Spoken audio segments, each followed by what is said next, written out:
What's up, Clashers? My name's Powerbang, and I'm super excited to bring you guys the Season 3 Champions War League Finals. We've got two epic clans ready to do battle to see who takes home the title. That's right, Powerbang. Howdy, guys. I'm Woody. So excited to introduce One Hive and Faked WGM. One Hive is renowned for their strategic excellence. They were Season 1 finalists, and they're going to try to claim first place this time. That's right, but not if Faked WGM has anything to say about it. These guys are the favorites and have had one of the best records in the Champions War League all season long. They're going to be looking to take home their first CWL title.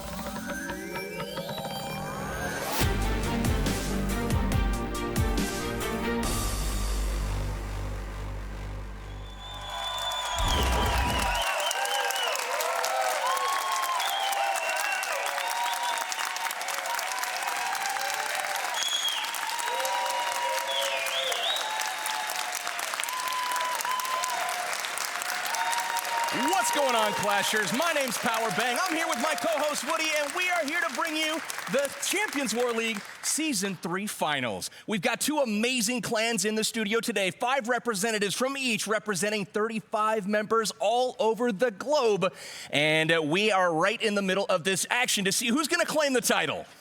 That's right, Powerbang. Howdy, guys. My name's Woody, and I cannot wait to see the best attacks in all of Clash of Clans, the most impenetrable bases, and which team will be crowned champion of the world. Will it be One Hive or Faked WGM? Faked WGM does currently hold the lead, 86 stars to 80, but it's anyone's game. One Hive is known for their comebacks. With that, though, Powerbang, I think we should go ahead and introduce the players. Absolutely. Never count One Hive out. We're going to introduce them first. First, on the end, we've got Atoma 619.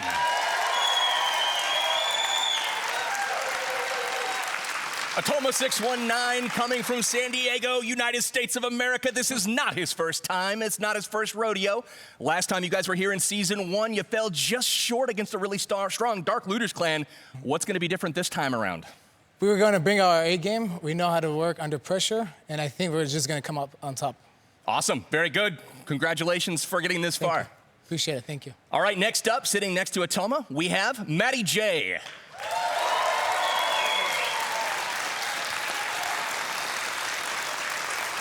Matty J is a Town Hall 10 and Town Hall 11 specialist. He already has one Town Hall 10 3-star this war. Matty J, what makes you so crafty at Town Hall 10? I think it's just my plans. I'm good at planning, I'm good at executing, and just coming out on top. Perfect. Let's keep the executioning for at home or something. Yeah, no, maybe not. Sounds good. Good to have you here. Next up, we've got Chris from One Hive. Chris, I've noticed your discipline all week long, keeping the team in order. Mighty young guy yourself, but man, as a war general, how are things going so far for One Hive this war? Are you happy with the current status? We're doing, well, we did pretty good 10v11. We did okay 9v9, and now we need to bring it home at 10v10 and unknown dips. You've got 2 hours remaining, a lot of time. Anything can happen. You guys were impressive on the Town Hall 10 versus 11 game. Yes. Best of luck on that 10v10 and 11v10 game moving forward. Thank you. Next up, we've got Lord Byron from One Hive. Thank you. Lord Byron, affectionately referred to as LB, you are one of the longest serving members of One Hive, and this is also not your first rodeo. Lord Byron appeared in Season 1 of the Champions War League Finals with One Hive. What is different this time around than the last time around? You're serving a little bit of a different role for the clan, it seems. That's right, PB. I'm serving a different role in the clan. Back in February, when we were here during the Season 1 finals, I was doing a lot more cleanup or scout attacks. So most of my attacks are really 9v10s to scout for the 10s. Since then, I've worked really hard in FCs, worked on developing a couple new strategies that really work well at 9v9, and I'm now to the point that almost all my attacks in major wars are fresh, hit 2 9s early on, hopefully bring home that 6-pack, take a couple bases out, and get us off to a good start. Oh, absolutely. You proved that you could do just that today, already securing the 6-pack for your clan. Congratulations on that, and I'm sure we'll show one of those here momentarily. Sounds great, thanks. All right, last but certainly not least, for One Hive, the longest serving member of the clan, Pyro.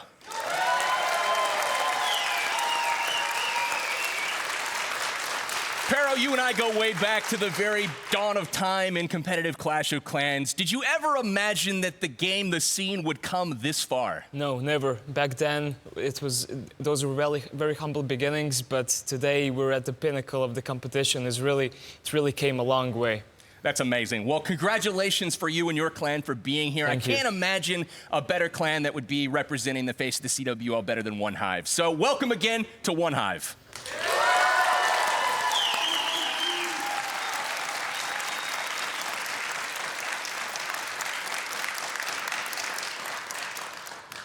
And now it's time to introduce the other clan. Joining us here in the studio, we have Faked WGM.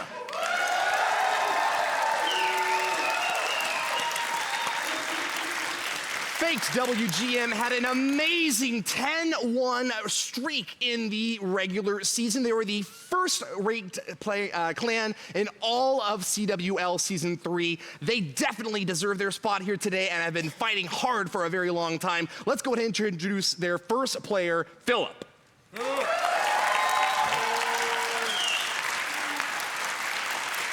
Philip is a Town Hall 11 player. He's a base creator and tester. Now, I know that you've played under very difficult situations before. Back at home, you were used to having pressure while you played. Do you think that you're going to perform well here in the studio today? Yeah, when I'm at home, I usually have one of my two dogs trying to jump on me. I've got two kids, and usually they're making a lot of noise, and my wife is usually not too happy that I'm playing. So I think that attacking in studio will be probably about the same.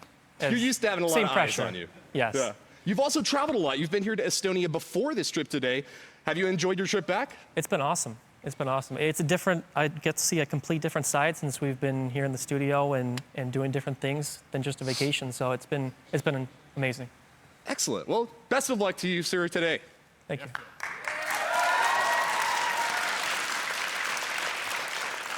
Next up, we have TTD Black.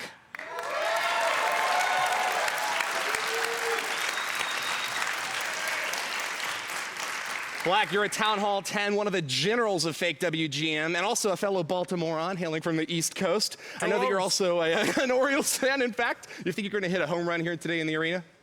I believe so. Well, I'm trying, the O's hit a lot of home runs, but there's two players, there's Machado and Davis. Yeah? I'm going to try to harness the Machado because he has the higher average and less strikeouts. So no strikeouts. Yeah, if I do, I hope I get a double, help the team out if I don't get that home run. You're also one of the leaders of the clan. Can you tell us a little bit about the leadership of your team and how you managed to win so many times? Teamwork. It really is. I mean, leadership, we all gel together well. All the war generals, it's just all that hard time planning, getting on Discord, and then feeling comfortable with everybody. So it really is a team game. That's why I love it. Well, I know you got a lot of fans out there rooting for you to wrap it up here in the end. Good luck. Thank you.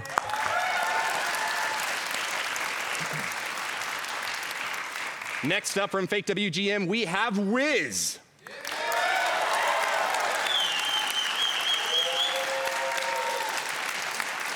Wiz, you're a 10v10 master and known as one of the greatest base builders in Clash of Clans. Tell us a little bit about what you have to do to prepare your 40 bases every war.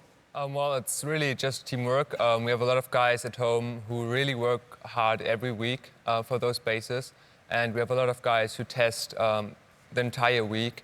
And yeah, so it's just teamwork. You have to work together, you have to communicate, and that's how we do it every week. Well, good luck to you today. We know that you've got a lot to be proud for. Faked WGM actually has the lowest stars against you of any clan in the Premier League, so congratulations for that. Thank you. Next up, we have Felix from Faked WGM. Felix is one of the generals of the Town Hall 10 game, and I know that you're also kind of at a flex position. Sometimes you hit up onto the Town Hall 11, sometimes you stay within your own bracket and go for the 10v10s. Tell me a little bit about the strategy deciding which base to attack. Yeah, that's very true. Like, I always hold my hits, like most of the times, to see if our 10v11 game goes well. I hit Town Hall 10s because I enjoy that and I'm like decent at that. And if our 10v11 game is like stagnant, I'm hitting the 11s because I'm like flexible with both type of strats. So yeah, that's basically my role in war. cool under pressure, and able to hit any target. Wishing you good luck today, Felix. Thank you, man. And finally, the mascot of Faked WGM. He was actually featured in-game today. We have Yoop.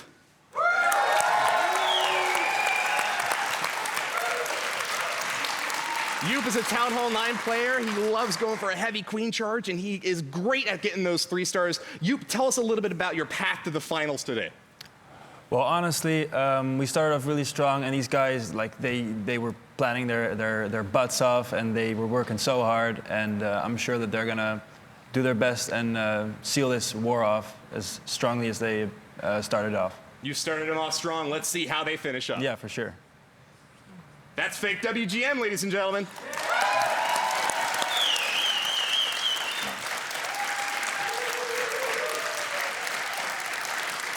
We've had an opportunity to meet both clans. We've met Faked WGM, we've met One Hive, and we've got a lot of live attacks that are gonna happen today, guys. We're gonna do our best to catch the ones that happen as we're entertaining you, and we're also going to be showing a lot that are scheduled here for in studio. Speaking of those, we've got somebody from One Hive that's ready to attack right now, live from the podium. Who's it gonna be, guys? It's gonna be Chris. Chris. Yep. Come on down.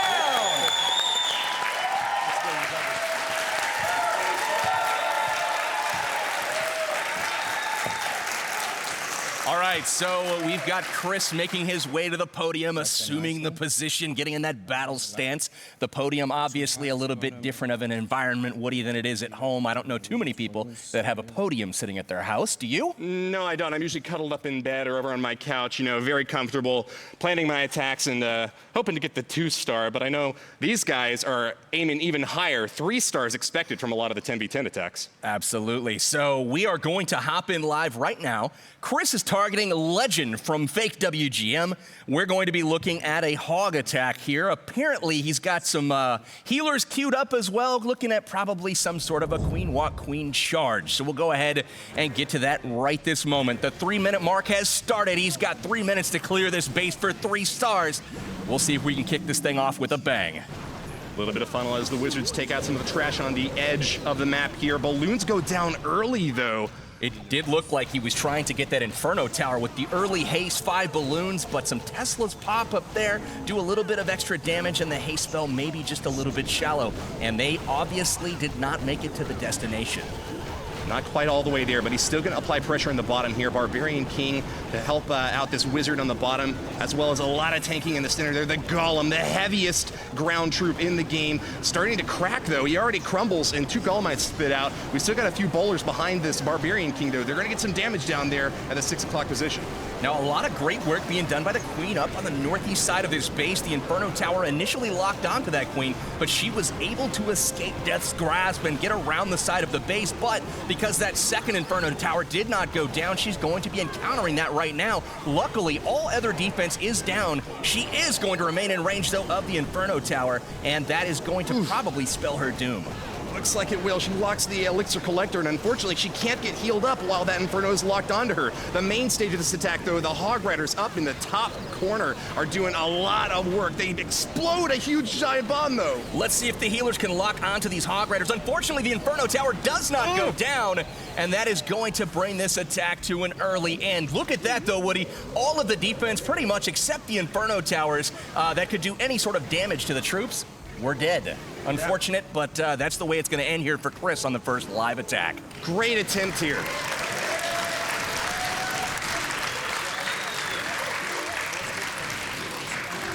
Those Island Inferno Towers just proving too much to be able to crack down, though. Absolutely. The initial Inferno Tower approach with those balloons, it looked like he was trying to haste them in, get that cheap exchange on the initial entry. Just didn't quite work out. I'd love to talk to Chris, though, and ask him a little bit about what the plan was and what went wrong there. Chris, tell us, were you trying to get the Inferno with those balloons? No, I wasn't. You were not. I had a feeling we might be wrong. No, I just tried to get the Wizard Tower and actually got the Wizard Tower so that the Queen is breaking in the wall and taking the Inferno up by herself. That was on the previous attack, and actually on my attack this didn't work, so the Queen wasn't there to clean up.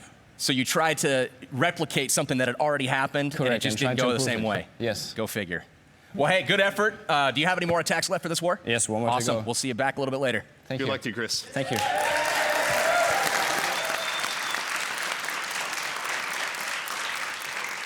Well, with one attack out of the way from one Hive, I think it's time to send it over to the other side of the stage. Do we have a player from Faked WGM ready to make an attack? Looks like we do. Wiz! Head on down, Wiz. Wiz making his way to the stage.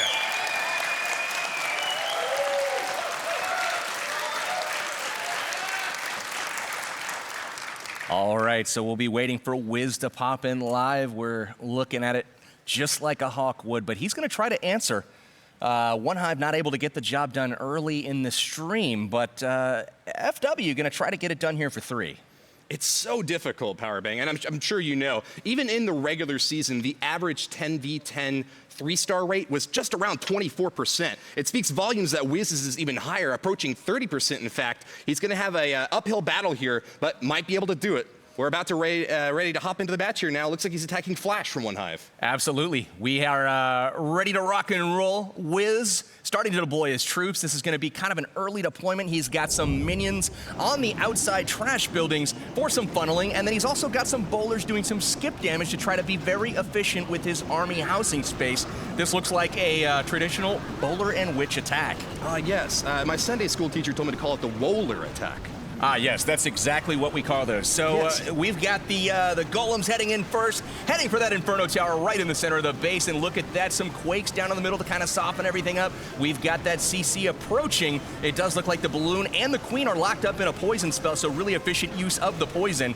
And we've got the queen going down the right side and bowler witch combo going down the left, with the bulk of the army heading right down the center. Still has a jump spell lift in his army composition. Deals a ton of ground-based damage and raging them up in the center here. These bowlers are going absolutely mayhem in the center. Avalanche of boulders rolling all over the field, and it looks like a great hit from Wiz, tearing through the Inferno Tower, and with few defenses left, it looks like his attack has done its job. Wow, guys, look at this. He's down to the final few defenses. Still has a king ability, getting through the wall. This is gonna do it. Wiz is going to be celebrating the 3-star here for Faked WGM. Solid attack, my man. Do you think you can get the final 4 buildings in the last 1 minute, 35 seconds? I think he's feeling pretty confident, man. Nice work. Beautiful attack. 3 stars for FW.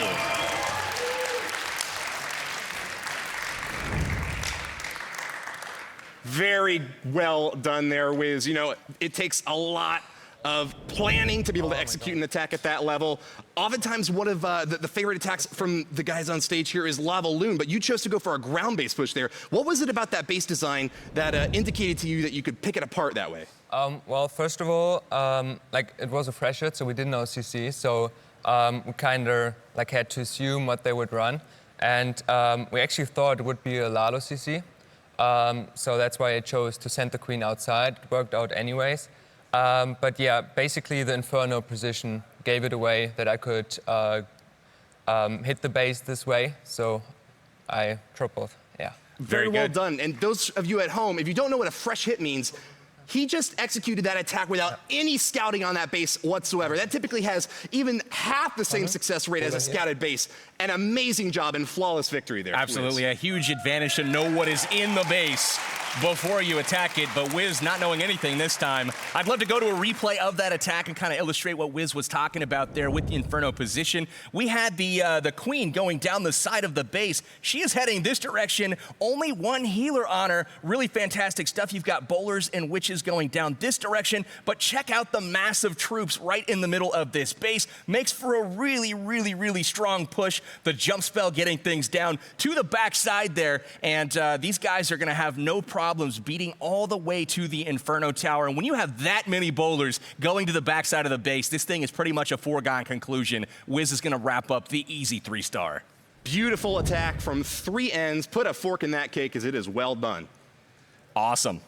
Well, we have some action that has happened during Wiz's live attack. I'd like to pull up the war score here, get you guys caught up on some stats and everything that's been going on. So, we're going to take a look at the score. Faked WGM currently out in front, 89 stars to 84 for One Hive. The Town Hall 9s have been cleared for FW. One Hive still has 1 remaining. I'm not sure if they're going to hold that to the last second to play some mind games or not. But if we look at the 10v11 performance, FW has put another couple on the board. they are up to 4 Town Hall 10v11 successful attacks, while One Hive has cleared the board and has all 5 of them done. The Town Hall 10 versus 10 stats, we've got 4 for Faked, you guys know the name at home, right? FW. And then One Hive's got 3. So that's pretty much the score, and we are gonna rock and roll with some more attacks. Sounds good to me, Powerbang. Well, we do like to go back and forth. We've had 1 attack from each team. Let's send it back over to One Hive. Do you guys have a player that you are willing to send to the block up here? Send me. Pero. All right, Pero's ready to rumble. Pero.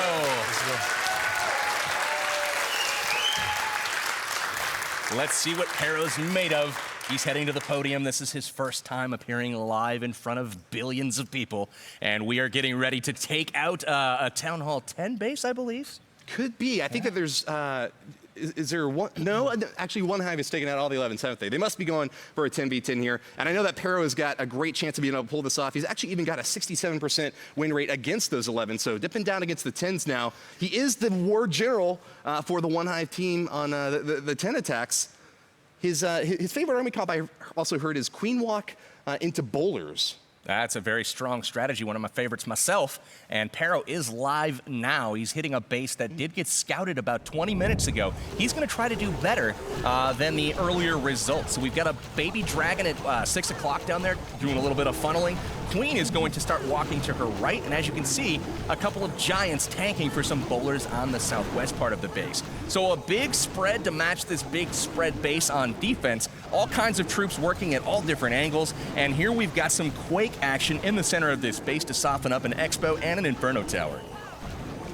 Looks like Pero has brought the whole kitchen sink here. Plenty of different troops, each with their own specialized positions in this attack here. Archers picking away buildings around the edge. Looks like the main thrust of this attack, though, is going to be comprised of bowlers. Another baby dragon does go down at that 3 o'clock position to start funneling away, just trying to get that queen, the target, onto the exact right position. But here we go. The main attack is now underway. Golem soaking for some bowlers moving in the backside. Barbarian King to support that push as well. Yeah, I like how he's dropped the baby dragon up there at around 2 o'clock. He's going to do some funneling here and hopefully get that queen and bowlers to focus on the core rather than walking around the base. But great jump spell there, gets the king and the bowlers into the base, but the CC is doing some damage there. Balloon doing work right now. It is not being targeted. Unfortunate there that the attack is kind of dying out in the core. The queen walking around the outside. This is not going to end up being 3 stars, but hopefully some valuable information was gained from this attack. Queen's going to end up trying to get some more percentage just in case this base ends up not being 3-starred later on. Pero went on a massive rampage with that Barbarian King in the center, knocking out both of his opponent's heroes, but looks like it didn't wind up being enough in the end. A valiant effort here from this bowler attack, but ultimately One Hive is looking for the 3-star here. Getting 2, just like you said, provides some valuable scouting if they weren't exactly sure where those bombs or Teslas were located, or even if they were unaware of what might have been in the CC. But with just a little bit of steam left in this train, Pero looks like he's locking onto the wall here. Go figure, that queen's going to hit the wall. I mean, that Dark Elixir collector, that's way out of range. No way. Why would you go for that when you could just shoot up a poor lava wall? Absolutely. So we'll watch this for a little while since Pero's standing up on stage having to watch with us. There's nothing else he can do, ladies and gentlemen. He's used his queen ability, he's used his spells, but still chugging along like the little engine that could. Hey, you got 70%. That's passing in most of the books. Go, Pero! All right. Yeah!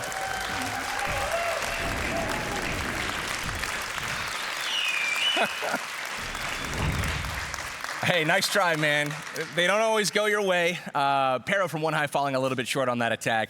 I noticed the bowlers, you sent 15 of them to the core, and they melted. They kind of fell apart. I don't know quite what happened to them. What could you have done better there to make that thing go a little smoother? I could have started the golem and the bowlers a little bit later, after one of the wizard towers was down, and also my second jump was not good. So it didn't work out. But we still hope that another attacker executed properly is gonna get this base. Very good. So planning on using a similar plan, just trying to execute it better. We're gonna see. All right. Well, hey, the War General is gonna do his general generaling, but we've got another live attack incoming. We're going fast and furious, baby. Why don't you kick us off, Woody? Gladly, Powerbang. Welcome back, Faked WGM. They're going to be sending their next attacker to the stage. Who's it going to be, folks? It's going to be me. All right. Felix, Felix, Felix, Felix. Felix the cat prowling down the stage now. Going to make his way to the podium. And we're beginning the next stage of this attack, the Town Hall 10 General. Will be starting up soon. Felix sounded awfully confident in his interview, saying how he was going to come up there and really flex his muscles. I don't know if he used those exact terms, but I got the vibe that he was coming to play. Wipes the sweat off his hands. He's ready to rumble. No misclicks allowed in this game, Powerbang. Even if you don't misclick, it still isn't very forgiving, Woody. All right, we've got the bowlers getting started in the top left. He's doing some skip damage there. Look at that. He's actually skipping it onto two different structures. That is expert play right there from Felix, starting things off with really efficient use of his camp space. That's going to create a nice little funnel for that queen coming from the top. A couple giants in there to tank early. And this is looking really, really solid so far from Felix. Will the wall breakers avoid the mortar? Yes, no, they don't. Wall breaker failed to start things off. No more wall breakers left in the camp. The queen is not going to make it into the compartment, and that is going to make it so she's very not able to get that Inferno. She's going to walk around, and this attack off to a rough start, but we are going to do our best to try to recover here. It looks so pretty. I always love it when the bowler is able to get two buildings with one stone, but with the fail on that Inferno charge, he's definitely going to be having an uphill battle here. Player from Faked WGM moving in at the 10 o'clock position. Going to take out this Town Hall first. Now, you may be wondering why it's outside. Don't worry, One Hive knows what they're doing. They're trying to prevent the 3-star here. They're willing to take a hit on the chin if they're able to keep any building in this base up. Absolutely. The Town Hall, specifically one of the highest hit point buildings in the game, is a great obstacle and a guard for the defenses that actually do matter. So these guys securing that Town Hall, it really isn't going to matter too much in the end, as all of these bases will have at least 2 stars on them regardless, and the 3-star will be likely on most all of them. So we'll have to wait and see exactly how many of these guys 3-star. But as we kind of watch this attack wrap up here, Felix going around the bottom of the base, one healer keeping up some bowlers and witches, and the witches have locked onto the CC at this point, so it's a matter of trying to get some extra percentage and hopefully reveal some information that maybe an earlier attacker did not. Another attempt to take out that Inferno on top failed. I don't know if you noticed this, Powerbang. There was a big clump of balloons all hasted up, trying to make their way there, but got knocked back and taken down by skeletons. Even if he had been able to take that out, though, it still would have been a very difficult run. These witches distracted for so long by this lava hound up top. You can see why it is often put in those clan castles. Makes it really easy to prevent the attacker from being able to actually destroy any buildings. Yeah, I can't imagine this is awkward at all for the attackers, knowing the result of the attack, just chilling up on stage. Felix in the spotlight right now. I'm not sure what's exactly going on here, but the witches are finishing everything up. Giant out in front. Healer, let him die, for goodness sakes. Jiminy Christmas. Let's get that thing taken care of. Oh, man, I know FW is going to be bringing in some reinforcements here. Oh, Lava Hound pops, and the pups are going to get a little bit of help to the rest of the base, taking out the final troops there. So the attack finally wraps up. Holy cow! Let's kick it to perhaps some replays of some earlier action in the war. We are going to be checking out an attack by Lord Byron that went down a little bit earlier, as he did get the Town Hall 9 versus 9 6-pack. So we're going to go ahead and check out one of those attacks and give Lord Byron his time in the sun, so to speak. So LB going to be taking on Jonas here from Faked WGM. And he's hitting this symmetrical looking base. He's got the 16 wizards in this one, kind of an unconventional army composition. Lord Byron attacked a little bit earlier today. For those of you that are obviously familiar with the war scene, you know that it's very common for the Town Hall 9s to be done very early on in war. So we do have a couple of Town Hall 9s in the studio. These guys have been done. Their feet are actually up on the desk right now, and they're just relaxing, watching their teammates sweat in the pressure cooker.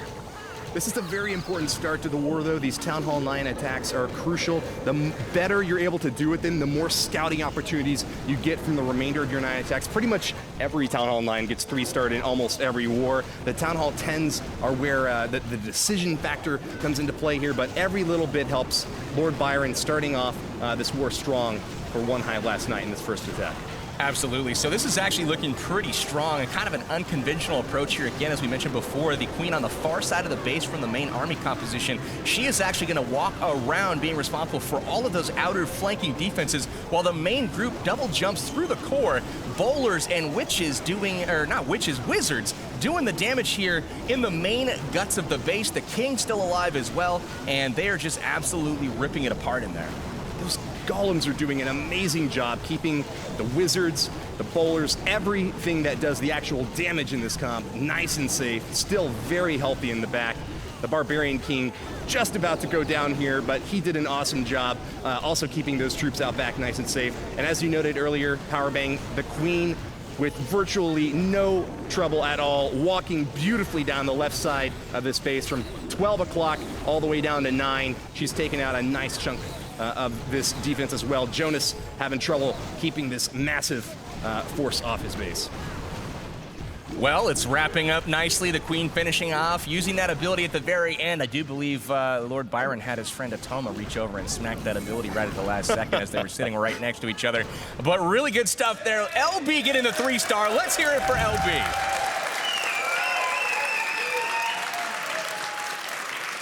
Very well done, Lord Byron. Now, your namesake, the Romantic era English poet, once said that she walks in beauty like the night of cloudless climes and starry skies. He was talking about your queen walk, right? You're feeling me, exactly. Yeah, Yes, thank you. I'm glad someone gets me. Awesome. That was a really good sidebar there. I enjoyed that immensely. We had LB with no, it was awesome. That's above my pay grade. Flew right over my head. We had LB though with the attack. We had the execution with the queen on the far side of the base. You had golems coming in with the wizards on the other side. Is that something that you're used to doing? Is that kind of like an attack strategy that you're familiar with, or something you tried just based on the base? It is. So this is an attack that I've been working on for the last 4 or 5 months, and I actually have to give a shout out to Jonas because it was his video that actually inspired me to start doing this attack to begin with. So awesome. A bit of fun there. So. Awesome. Well, let's hear it again for LB. All right, Very well done. Go ahead and we're going to take a look at another replay, I think, here. We got one from FW coming up here next. I'm going to go ahead and find it real quick. We'll cue it up. Sounds beautiful to me. We might want to watch another Town Hall 9. Powerbang, what do you think? Maybe Silent Night? Yeah. That'd be a good one to watch. I think he was in the number 39 position there for their team. Overall, the war going very well. Just a brief step back. It's an 89-84 game right now for Faked WGM. We got chow time on the screen. I'm just going in the order that I got on my list here. Sure. We got chow time from 1 Hive. He's going to be taking on Skip from Faked, and he's bringing the hog attacks here. We've got all kinds of troops in this army composition. 16 hogs, 3 golems. I think that's a goblin down there wailing away on the town hall. Absolutely. Going in for some loot. That's really smart, actually, because they do double the DPS of on resource building. So that's really sharp thinking. Instead of using like a barbarian or an archer or something, just use those gobs and do some massive damage to that town hall. That's now a resource building. Just a little bit quicker. Nice poison spell on these CC troops here. We got a baby dragon in the center. It's going to get taken out by that. Lots of heavy hitters moving into the left pocket here. Archer Queen going to lock onto the baby dragon, try to take it out, but this attack here is still looking quite well. 2 golems in the bottom, moving toward the left of the base with plenty of DPS behind them. Those wizards can really tear through a tower. Looks like the main stage of this attack is going to be Hog Riders, though. Here they come. There goes the hogs. Jump spell for the hogs. What? I thought they could jump the walls anyways. Now they're going. The golems and the king are actually going to jump over. They're going to be taking on that queen on the far side of the base there, but that did look kind of funny. Some of those hog riders going in, helping them with the push. I liked how he split those hogs. He's got the other groups heading in, one from the bottom left, one from the top left. They're going to reinforce the queen, make sure she survives.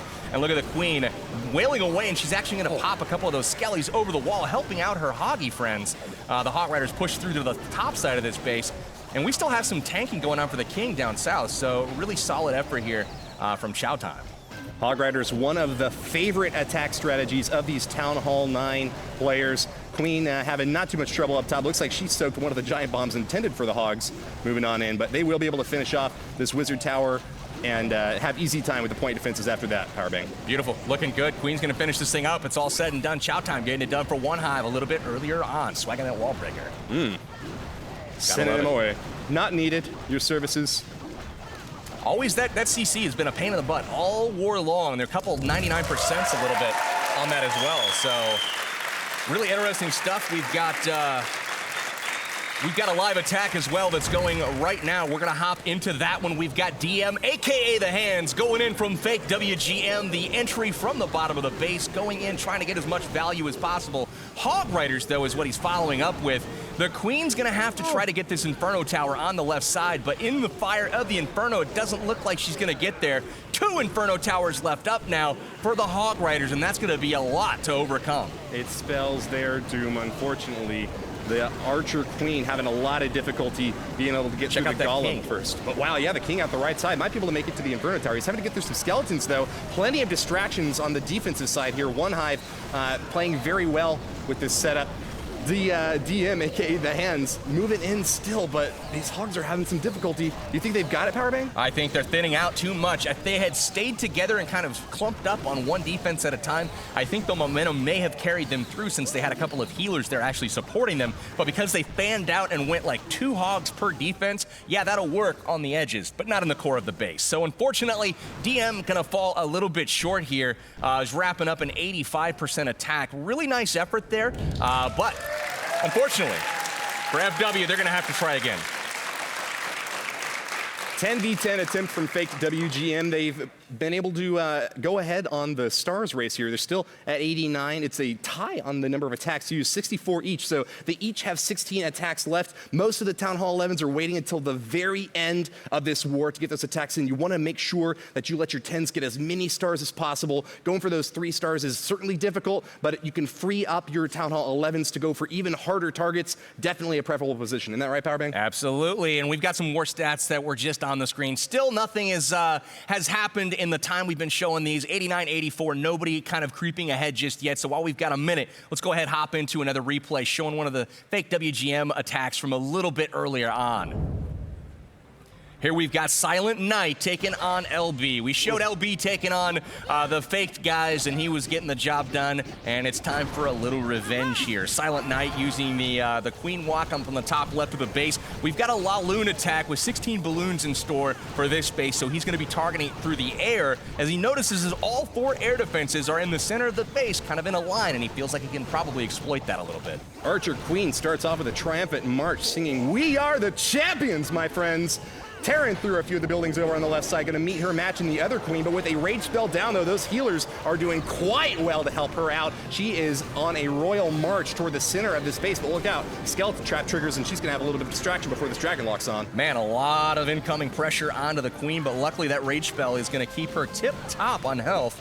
The King is actually working his way around the top of the base. That's going to keep the Queen focused on the air defenses. Notice the wall breakers in the camp, 5 of them. I'm guessing he's about to break in here after the King rounds the corner. There they are, coming around, going to open up that junction. That's going to give the Queen a path deep into the base to wreck all kinds of stuff, namely 2 air defenses. Destruction Junction, what's your function? Not going to be able to hold off this attack just yet. Queen is going to be able to pop down both of these air defenses, and it's time for the main stage of the attack. We're going to be coming in soon here. We've got a Lava Hound to block for 16, count them, 16 balloons starting to move their way in over on the top left at that 9 o'clock position. Going to get a little bit damaged by that bomb there, taking out a few of their hit points, but they're still going to be moving in toward their target.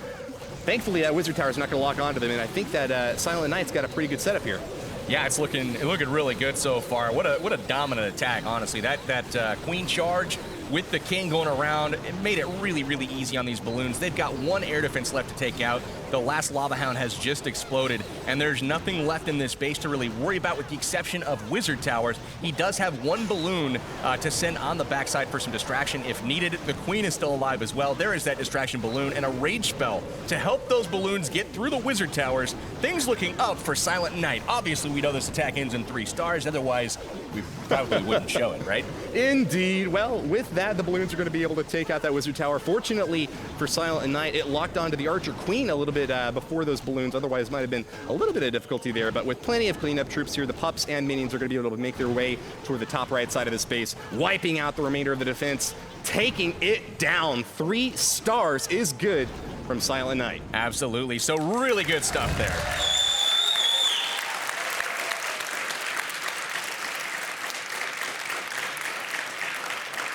All right, so good stuff from both clans so far. We don't see any live, so I am actually going to hop into an earlier replay again. We're going to move over to the One Hive side.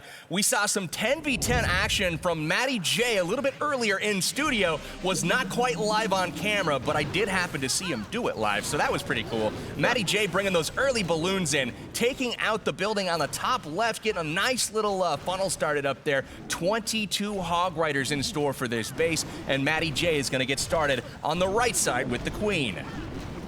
Lots of Hog Riders in store, and it seems that the price is right.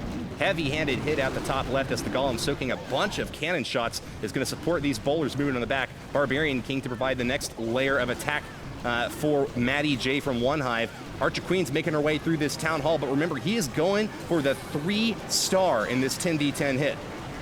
Looking real sharp so far. The Queen has survived. She's continuing to walk down the side of the base, and I love how he's deployed his hogs so that they overtake the Queen and actually protect her, keeping her alive for the cleanup process. Now the Hog Riders working their way around the inside of this base. Things looking up for Matty J. This is going very, very well. We're going to actually speed this up a little bit. Watch as the troops come around. They are destroying things, looking pretty solid. Dominant raid here. We do have a live attack going right now, though. I would like to switch to that if at all possible. We'll come back to Matty J in just a moment to talk with him. But let's go ahead and see what's going on live. Right now, we've got Chubbs from One Hive taking on Thomas for a 10v10 attempt. So we've caught the beginning. We've got the Queen coming in from the top left behind a Golem and a Baby Dragon working on the funnel. Queen up on the top, making her way toward that town hall. She's just trying to chip away a lot of these outside buildings that can provide an unnecessary distraction for your main attack force. Looks like Chubbs is moving in primarily with 20 Hog Riders, an entire score of them. He still hasn't played his Barbarian King yet. He could provide a great benefit as well on the attack. About to pop his Queen ability. There it goes, taking down the storages there and pulling out those CC troops. Looks like it is a Lava Hound and Balloon with a jump fell right on top. Yeah, to allow the Valkyries to make their way in. Look at the Valks. He's trying to get to the Inferno Tower. Unfortunately, they have a mind of their own. We got one down here. We've got a few that have gone to the core. They get some skellies taken out, but now the Queen's going to distract them, and they get kaboom! They're destroyed. So that's not ideal, but we do get the King locked onto that Inferno, and that ability is going to get the King. Will we get the Queen as well? Getting awfully close. I think he's made it through the wall. One shot. Oh, he gets her. Holy cow. What an amazing entry here from Chubbs. This is going about as ideally as it could so far. The balloon is down, so it's not going to be a problem. Bowler's working on the cleanup. We got Hogs in. A free spell is going to be coming down here in just a moment on this right side. There we go. Inferno is frozen. And here comes the heal spell to get these Hogs right back on up to full life. They're taking a while to get into the heal spell. Unfortunately, they don't make it there before the Inferno's back. They hit a giant bomb. 2 of them. Oh, man, 2 of them. And that is that. Bomb wipes those poor Hog Riders out, and this attack has been left flat-footed. Lava Hound going to start trying to clean up the rest of these attacking troops as Chubb sends in his cleanup crew, but with plenty of defenses still up, looks like he will not be able to secure the 3-star in this attack. Powerbang. That was really good stuff there from Chubbs on the entry. Unfortunately, the heal spell misplaced a little bit early, and the freeze a little bit early there, so timing is everything. What I'd like to do is go to my new Telestrator tool that they gave me. I feel like John Madden from the NFL. I'm going to draw on the screen for a minute. Well, we skipped out on Matty J's little interview process. I paused it, though. Don't worry. All right. We've got an attack coming in. Notice the Hog Riders. They're going to be coming all the way through. Check out those air. Oh, my goodness. That's ridiculous. So what he's done, though, is he's got in, taken out a whole bunch of the upper side of this base to where only 1 Inferno Tower is left over, and that's what he's got to worry about taking out. So let's go ahead, watch the Hog Riders as they cruise through the rest of this. Looking really solid, that freeze spell. That is perfect freeze timing, ladies and gentlemen. There's the heal to get those all healed up as they make their way outside of that Inferno. Things looking pretty good from that point. Matty J, you got the 3-star, my friend. Good stuff. Thank you. Thank you. So let's talk about that. Let's hear it from Matty J first and foremost. That was the earlier Town Hall 10 versus 10 attack that you got that 3-star on. Hog Riders, the method of destruction. Normally you're a dragon guy, is that right? That's what they call me, yeah. What do the dragons do to you to make you want to bring hogs this time around?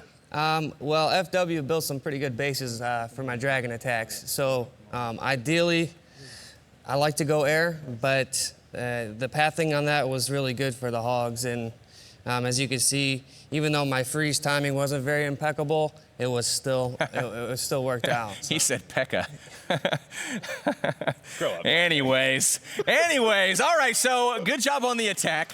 That was amazing. The pathing, as you mentioned, is ideal for the Hog Riders. Beautifully done. 3-star for one Hive. Let's kick it over to Faked WGM. Sounds like a good idea. Action. We're going to have another live attack from them, perhaps. Looks like he's ready to go. Wow. Philip, the Town Hall 11 player, is going to be springing the heat. We've got about an hour left in this war, Powerbang, but sending in one of their heaviest hitters. We're definitely expecting great things from him. Absolutely. Philip, one of the nicest guys here. Been talking with him this week. Really good guy. Wish him nothing but the best on this attack. He settles in, getting that wide stance with a low center of gravity. Very important for Clash of Clans to make sure that you're memorizing, that posture for when you attack. I thought you saw, you did a video on that, didn't you? Absolutely. This is coming from a true professional here. All right, so it looks like from the bottom we've got some witches. We've got a golem out in front, gonna distract a little bit from these mortars. Beautiful sapphire rocky creature moving in there. One Hog Rider to help him out. I love the precision that Philip is bringing to this attack. He's got another golem moving on into the top.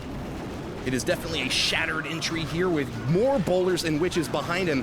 The Woler attack has made its return to the arena here, and with massive ground-based force, it looks like he's doing pretty well, breaking right into that 4 o'clock spot there with a jump spell. Wow, look at this. This is looking really strong.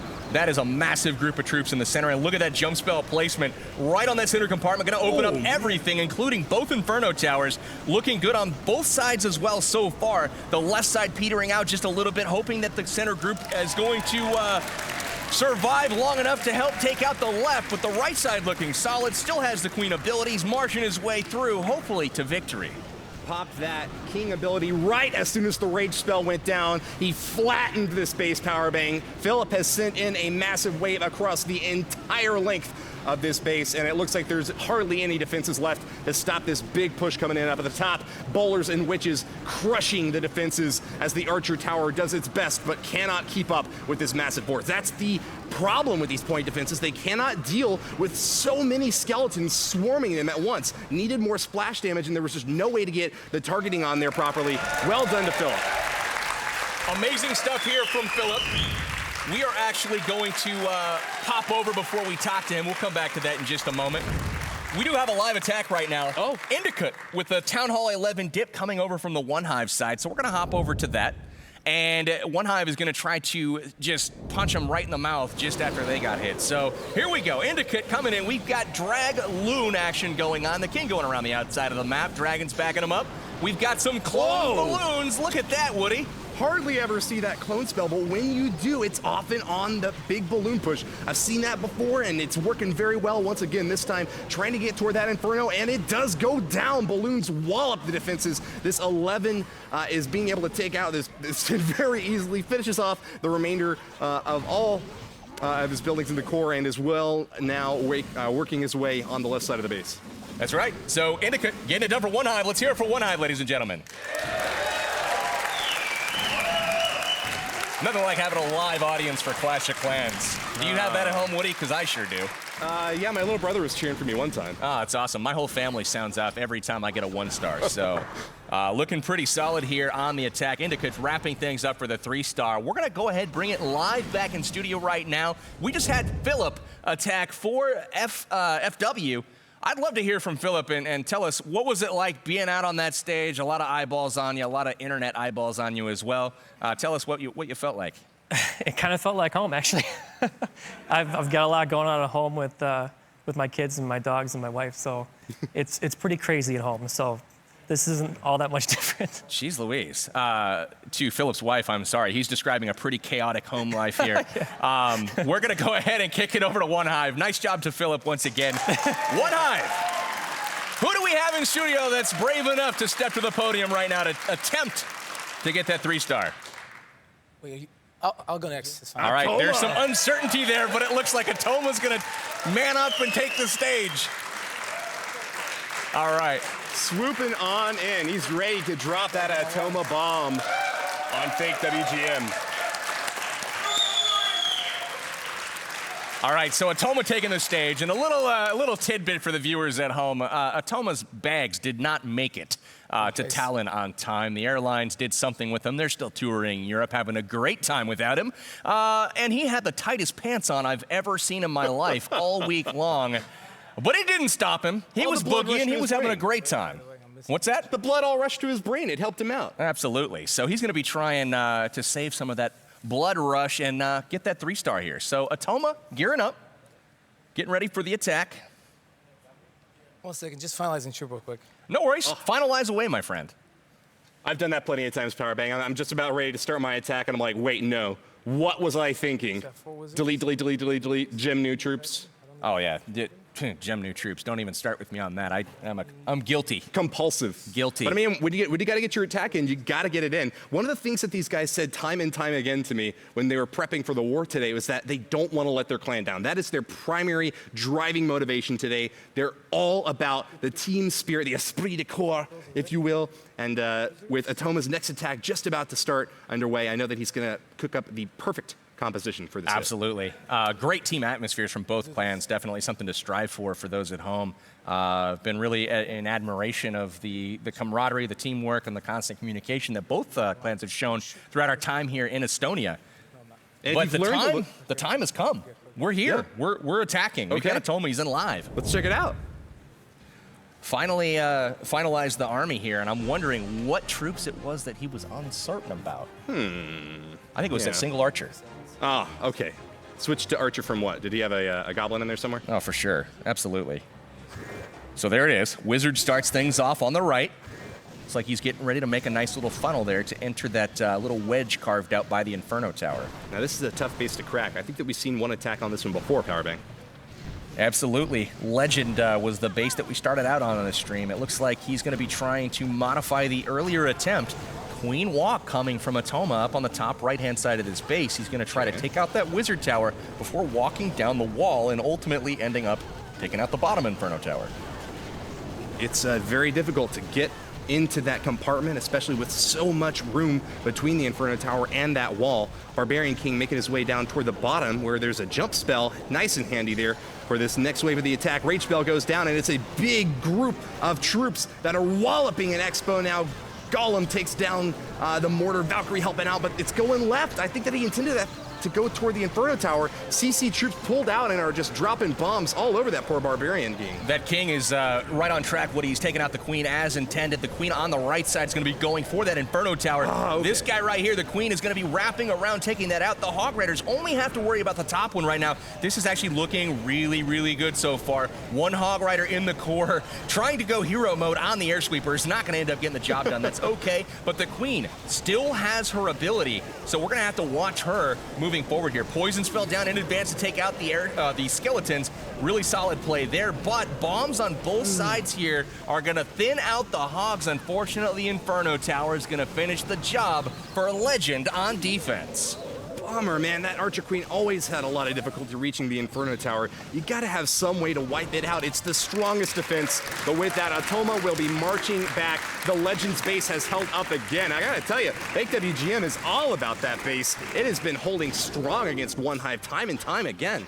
So, Atoma, it didn't quite go your way, and I've got bad news for you, my friend. Your teammates may have already told you. What's up? On the way back to your seat there was another attack that just wrapped up on your base, my friend. Did I get tripled? You got tripled. Oh, no. We're going to bring that one up live right now for the stream. But unfortunately, his base met a gruesome end. Atoma 619, while in the process of attacking, was attacked himself. We're going to go ahead and look over the iPad here. I'm going to try to find out who it was that hit him. And I feel we'll a bring that right on up. coming through the studio, Powerbang, wiping out an attack on his own base and then failing on that 3v3. Let's see what happened here as Juski made it in against Atoma. Juski from Faked W is gonna be bringing the Lalo attack. Look at this. Suicide Hero Lalo, it looks like, which is basically means that the heroes by themselves are going to take out some objectives. And it looks like he's got some wall breakers, likely going to be breaking in the corner of the wall here so the Queen can access this air defense as well as the enemy Archer Queen. We'll see if that's able to actually happen here. There are the wall breakers we spoke of, compartment open, and now the Queen's going to be approaching the air defense. That is highly, highly valuable when you've got 31 balloons in the army composition. You know, Woody, as I always say, more loons! And it appears Juski has listened, and he's going to be wrapping things up here on Atoma here just in a moment. You always say that. We were at a restaurant eating dinner the other day, and you just kept shouting more loons. I didn't know what you're talking about, but now I'm glad we have a little bit of context there. I saw something on the menu in Estonian. It was called more loons. It was delicious. Oh, nice. Well, delicious at the restaurant, and it looks like it was a delicious hit in the bottom as well, taking out a big chunk of the defense there. The suicide attack from those heroes getting the job done as we move into the top right side of the base now. Lava Hound soaking a lot of damage for these balloons. They're about to get hasted up and will be moving in to start taking out these defenses. Yeah, things looking really solid so far. This was a great entry from Juski. Yeah. Obviously, we know how this ends up. I did kind of inform Atoma of that as he was walking back to his seat.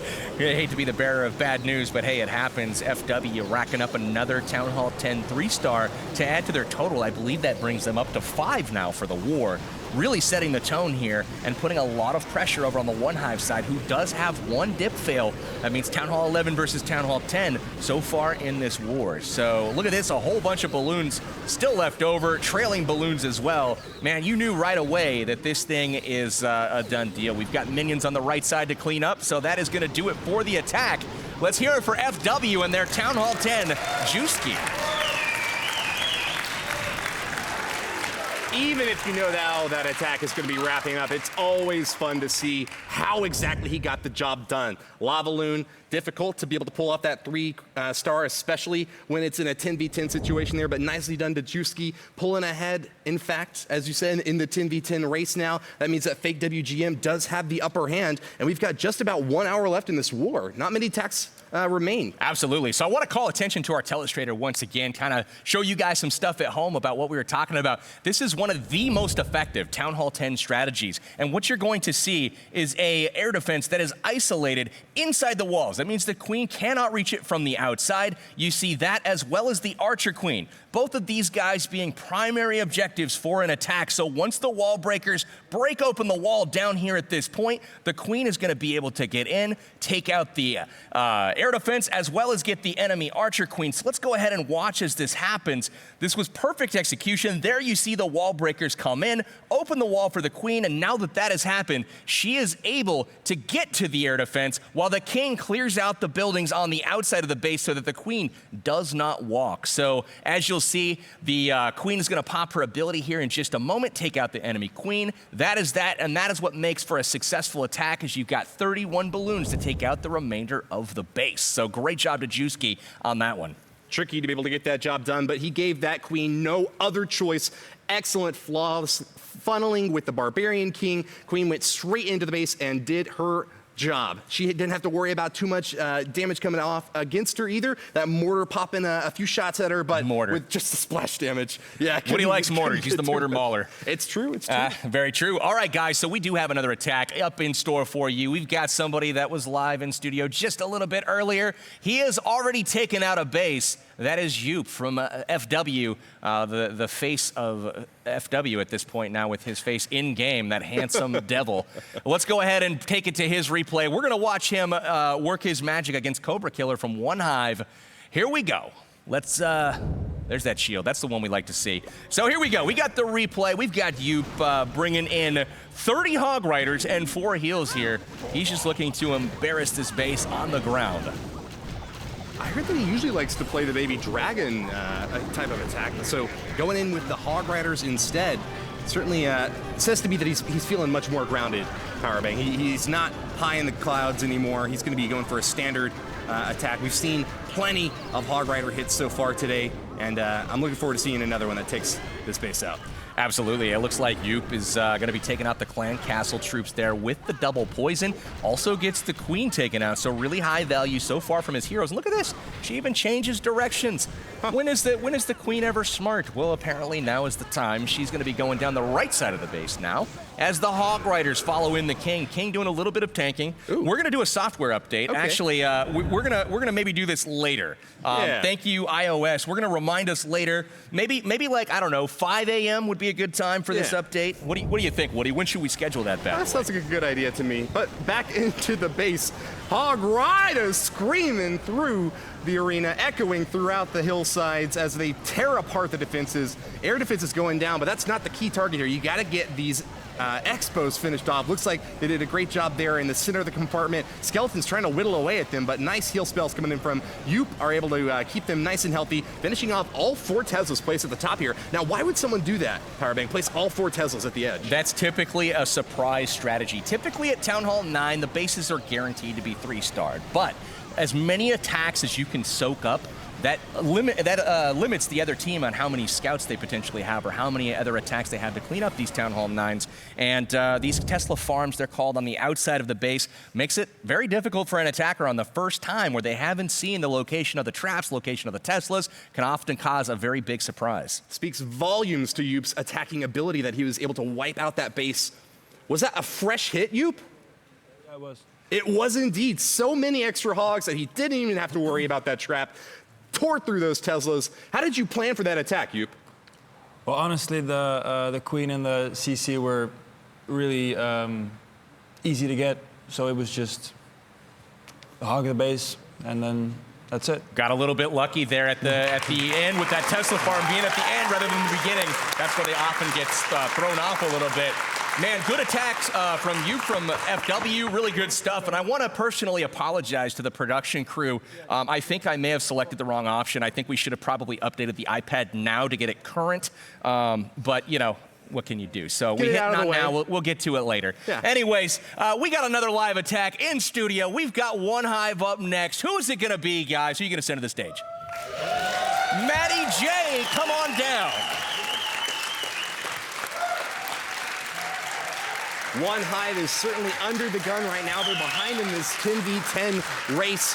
It's up to Matty J to start turning things around. He is the 10v10 general for the team. He's got a 30% rate of being able to take out these bases. Excuse me, no, he's a Town Hall 11. Pardon me, I was looking at my wrong section of the notes there. But he is the 10 general.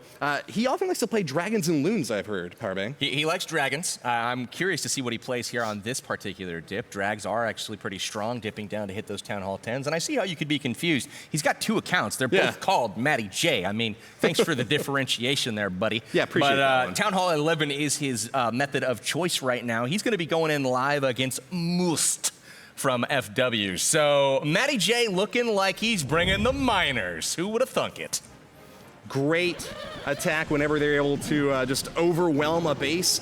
Plenty of them digging through this layout here. It looks like he's going to start up at the top with his Barbarian Kings and Bowlers to knock down the edge buildings over there. Yeah, typically what you see with those mass miner attacks, you've got funneling troops in the corners. Both the heroes go down in the corners. That cleans out some of these outer buildings, and that is going to allow the miners a clear path directly through the base. Now, these miners currently are taking up 5 housing space apiece, and in a very near update, they're going to be taking up 6. So this attack, I don't know if it's going to be viable as long. So Matty J may be using this for one of the last times. Just dropped 2 of his heal spells on the miners over there at the Inferno Tower. Looks like he's going to continue his pressure in the center here with the Rage spell, trying to take out these buildings as quickly as possible. Wary of the Inferno in the bottom compartment there. He's got another heal to try to help out some of those miners. They're distracted by the skeletons for just a little while, but I think they'll be able to get the job done nonetheless. That was a beautiful Grand Warden ability, getting all of the miners healed back up to full. The Inferno Tower is holding strong for now. It is doing some work. He's holding off those miners. He does get targeted finally, though. Will the Inferno be able to hold? It doesn't look like it. One more hit. It is down. Last miner able to take it out, and Matty J now looking like he's in control once again. Great hit there by that final miner. Might have been in a little bit of a tricky situation there if it had held up, but looks like he has plenty of troops remaining to finish off this base. Excellent hit by the One Hive Town Hall 10 General, repping a Town Hall 11 base this time, grabs the 3 crown and will keep his team in it. That was beautiful. All right, so I'm going to talk to Matty J for just a moment before we get to the replay there. I do want to explain a little bit drop a little knowledge on that attack. But Matty J, yes, sir. Tell us what you were thinking. I mean, I kind of talked about the corner funneling and the miners. Let me know about that attack strategy. Are you happy to see it kind of be tweaked possibly for future updates? Do you like hitting with full miners, or tell me your thoughts? You know what? It doesn't matter what the attack is. I just do whatever gets the base 3-starred. Some bases, I'll do Bowler Witch, some base Dragons, some base Miners. Just whatever I think calls for it, and this one was just an easy funnel for the Miners. You know, that's why I love this guy, Matty J, able to get it done with any troop, any army, any composition, a master of pretty much everything. Have I built you up enough over there? Holy cow. Keep it going. Something on my nose here, I think. Anyway, let's hear it from Matty J.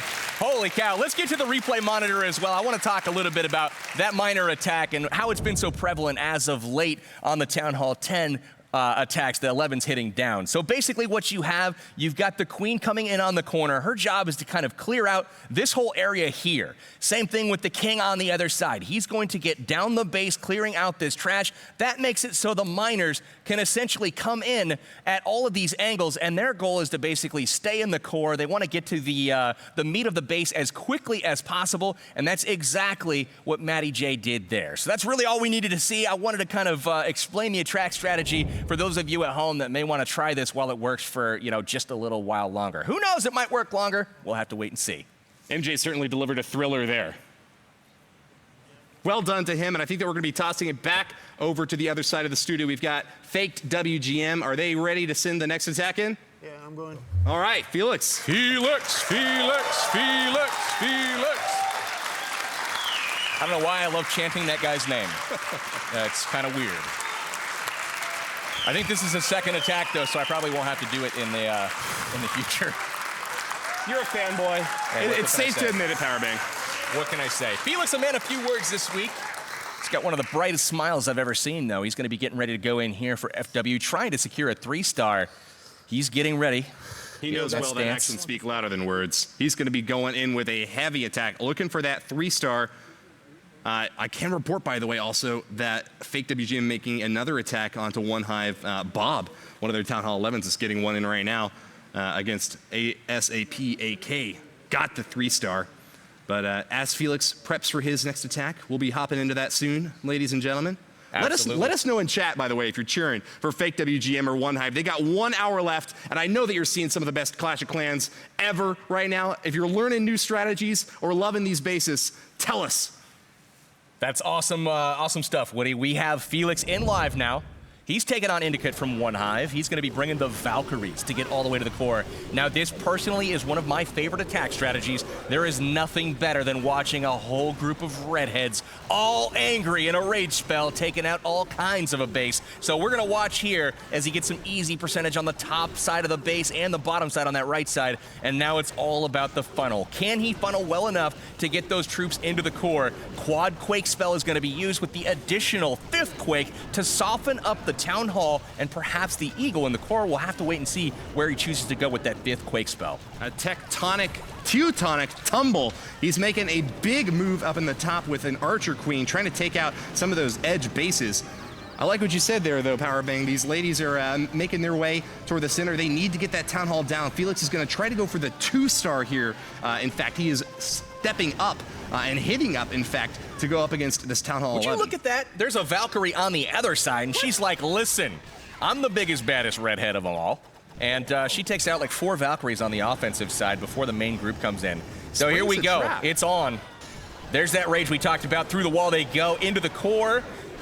Are they going to go the right way? That's the question. Oh, I don't know. We got a nice big rage spell helping them out. They're trying to make their way in. A few of them do. They're going to have to take out this Inferno Tower first, but some of them have locked onto the Town Hall. They're swinging away. This Barbarian King trying to get the work done as well, but Skellies. I think it's a little bit too late. The Skellies have kept them off their intended target, and with that, Felix is not going to be able to get that 2-star. So many Skellies. Good try to Felix. Nice try, man. Difficult attack. Always love watching the Valkyries do their work.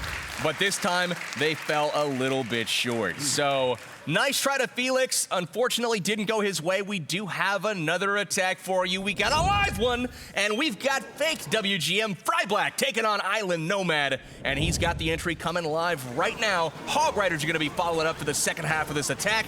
Valkyries being trickled in. Loving to see the Valkyries in the action. Sometimes you just don't see them as often as you would like, and there's been a lot of them used today. Barbarian King trying to wallop some of the defenses here, but can't take out the Archer Queen. That is really unfortunate. Fryblack still going to be going in at the top left. Hog Riders screaming through the towers as he's tearing through some of these defenses. Springtrap sends a few of them away, but it's attacking this Inferno Tower that's going to be his biggest threat next. The Archer Queen tearing through the remainder of this push, though. Poison trying to take her out, but that's not going to be quite enough just yet. She destroys a bunch of those poor Hog Riders. Cooked bacon is on the menu tonight, Powerbang. That's exactly right, Woody. We had that Inferno Tower, a big investment on the kill squad there. The heroes as well as a jump spell, and it just wasn't possible to get the Queen or the Inferno Tower. Definitely went south at that point. A whole lot of giant bombs in the Inferno compartment as well, and that's going to end the attack early. 57% 2-star for Fryblack. Looking for the 3-star there, but a very difficult defensive setup. Couldn't quite crack through. I think it's time for another studio attack, though. Why don't we send it back over to our friends at Hive? Do you guys have an attack ready for us? Sure, I'll go again. Let's do it, Pero. Pero's going back up again for a second time, ladies and gentlemen. Looking forward to a juicy attack from Pero, a war general for Hive. He's an expert at that 10v11 game, but they've already managed to crack through all of the Town Hall 11s over on the FW side. Probably more likely that he's going to be going for a 10v10 attack. You know, I don't see him 3-starring the Town Hall 11s, Woody, so I think that's probably a good estimation in your part. But it's always nice when you're a specialist at one thing and that one thing is already done before you get there. Yeah. I mean, that obviously means they've been efficient. So we are going to be looking at Pero taking on Thomas here. Pero, the top Town Hall 10 for Hive. He's going to be dropping down to hit number 20. And it looks like he's going to be bringing that Queen Walk Bowlers that you referred to earlier as being his favorite attack. Indeed, sends in a haste line of balloons trying to make their way in to get a few defenses out. Takes down 2 of them and gets a little close to the air defense there, but didn't quite finish it off. Not necessary to totally finish that attack off, though. He's mainly going on the ground-based attack, so just getting a little bit of a funnel over on the right side is what he's going for here. Golem to start things off and try to soak some damage here. Baby Dragon does go down, but this Golem taking a lot of damage from these bowlers, going to give them an opportunity to try to get in there. Rage spell on top of this Inferno, and they're getting awfully close, starting to make their way onto the right side of the base. CC gets pulled out. It's a Lava Hound and Balloon combo. Powerbang, what are we looking at here? This is looking really solid so far. This is a scenario where the bowlers managed to avoid the giant bombs in that compartment, and they are zipping right across the base, going over the second jump spell, cutting this thing off, and trying to take out the second Inferno Tower. The giant bombs are triggered. The King uses his ability, takes out the... actually, he hasn't popped his ability yet. There it is. Oh my goodness, this thing is looking really sharp. It's a matter of time now, guys. The defenses are all in range for the Queen, except the Tesla that is right here. So we'll see what the Queen decides to do. She skips over it for now. She's going to lock on to the enemy Lava Hound here. Yeah. This is going to be really close, guys. A lot of cleanup left to do. No cleanup troops left, but he's got a lot left on the field. Guys in the chat, let's hear it. We got a 3-star on our hands, or are we going to have a time fail? We still have the Queen with her ability left. This is going to be really, really close. The biggest thing is that Tesla right there. They're going to have to come back through it, and it looks like a lot of walls are going to have to be gone through. This is going to be an intense ending, though, to an amazing raid by Pero. Pops down that Lava Hound, and the pups jump out, providing a little bit more of a time sink for this Archer Queen. She's going to be able to take them out one at a time. They're trying to finish off some of these ground attackers, but Pero just still has such a massive force. Most of the bowlers getting healed up on the back that I think he's going to be able to wipe out this north section of the base.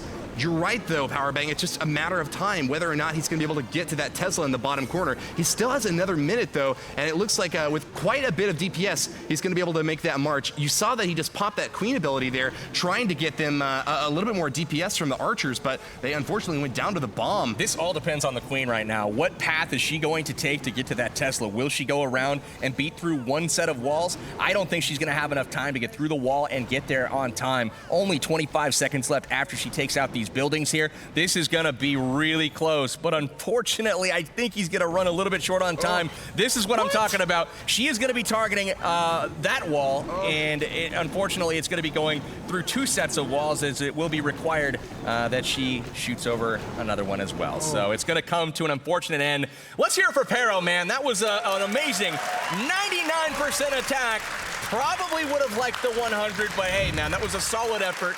Really good execution there. Great attempt there, but 1 building separates you from 2 stars, and the coveted 3 couldn't quite nail down that last Tesla. And you know, Powerbang, I don't know if there's anything that he could have done differently to try to make it go down. It just sometimes goes up to the luck of the draw, it seems. Luck of the draw is painful sometimes, and I really don't think there's anything he could have done. Let's talk to Pero and ask him.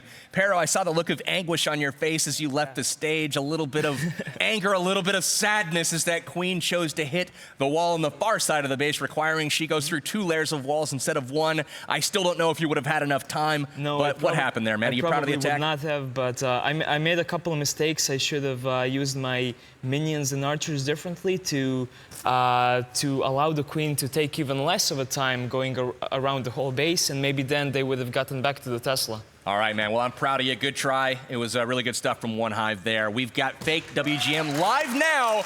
Bob is in on Zane. And let's cut to that here real quickly, as this is a dip.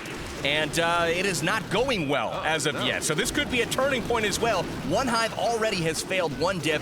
And Faked WGM trying to avoid that same fate. The miners are all over the base, but unfortunately, the Inferno Tower has been missed. Now, he does still have a heal spell left over, so he could, if those miners group up, he could get a bunch of them all at the same time healed up. But if they spread out, and he's only able to get a few, that's going to be really difficult for him. They remain relatively spread, and it looks like this Grand Warden's having a little bit of difficulty as well. The Lava Hound doesn't do a whole lot of damage, but he's just about to get taken out. That's a big defensive bonus for Bob if he can keep it up. Trying to support these miners as they go into the last compartment of the base here. Baby Dragon has took a little bit of damage, but it goes down pretty quickly to the Seeking Air Mine there. Holy cow, Woody, this is really close. He's got a really thick group of miners here, but let's key on the Wizard Tower. Will the Wizard Tower be able to thin out this group of miners before it goes down? No! Not much splash damage left over in the base. He's got an Expo. How many hit points does it have? It looks like it's full health, guys. This is going to be super close. Will the miners be able to do it? They split, and it looks like they get sprung, and the Expo's going to hold them off here. Oh no, down to the final 3 buildings. Oh. Spring Chat takes a lot of them out, and that might have been the decisive blow that keeps Zane's tower alive. Zane 46 with an Inferno Tower. This is the final moments of the attack. Distraction from the air sweepers helping him out a little bit, but the Inferno Tower itself is only down to half hit points. A few miners digging their way toward the Inferno Tower. Final swings go off, but the Inferno Tower stands. Defensive victory for One Hive, as Bob's dip fail has not been able to take that tower out.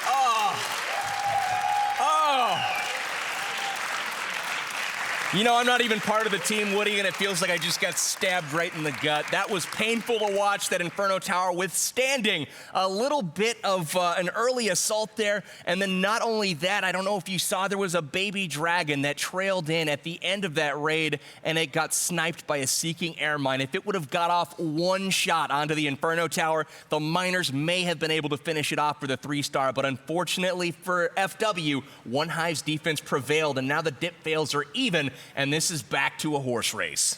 Sometimes things just don't go your way, Powerbang. We've seen it before on the other side of the arena, so it's only fair that it happened to FW once or twice. But let's go send it over to those guys in studio. I think that they've got another attack that they've been cooking up. And yes, indeed, Wiz, I think he's ready to take this podium again with another attack. I love it. Let's hear it for Wiz, guys. All right, so one thing I really love about Wiz is we're up here talking, we're doing the stream thing, we're doing commentator stuff, and we're like, all right, One Hive's got an attack coming up. Let's look over there. They're all amongst themselves talking. FW's got an attack coming up. They're all amongst themselves talking. Well, when Wiz is up to attack, we look over and we say FW. He is like halfway standing up, foot on the table, eyes are locked to mine, and he's like, I'm ready to go. So you know this guy is locked in, ready to do some work. Wiz is very passionate, and we're going to see if we can get that successful 3-star attack right now. One of the best base builders in all of Clash of Clans, loves building them up and then tearing them down. He's going to go in against the number 11 player from One Hive. attempting to get the 3-star. Wiz sets up a bunch of bowlers in the back. Looks like he's got witches to support them as well. Ground-based offensive from the Faked WGM player here. Looking great on the funnel once again. Bowlers on both sides of the base. Witches going with them. A little bit of issue on the bowlers on the right side here. Going around the outside, he only has 2 break off, but that's probably okay. Looking good. The heroes are behind the bowlers heading into the base. Golem's stalling a little bit, and that's going to cause some early damage to come onto the heroes. They are going to take some damage here going into the backside of the base. Last jump spell is down. And a rage here. He's got to pray for some skips at this point to get to these Inferno towers before he melts those troops. But these bowlers really chucking some strong rocks right now. There's the jump. Here is the throw. They do get the Inferno. The second Inferno is down as well. But unfortunately, as we kind of called out earlier, those bowlers thinning out on the outside of this base leaves a lot of responsibility on the Witch. He left the best for last. The Archer Queen's getting a lot of value here, but I think that locked onto the wall now. She might be taken out by this Archer Tower up top. Witches and bowlers. This mortar going down is key, Woody, because nothing left besides point defense. And with plenty of skeletons that those witches have been spawning this whole time, that'll provide a little bit of insulation for the bowlers here. They're going to start getting taken down, though. A few boulders thrown at the cannon. I'm not sure if they're going to be able to finish off this Archer Tower, though. It's getting awfully close, Powerbang. The witch gets distracted. She's not going for the Archer Tower. It's looking like another 99%, guys. Oh, what a heartbreaker for Wiz. This is not over, though. Hold on. The bowler's still there. Skelly's blocking for him. The Archer Tower doing its best to take that thing out. It goes down to half hit points. This just is as not soon as over. It does.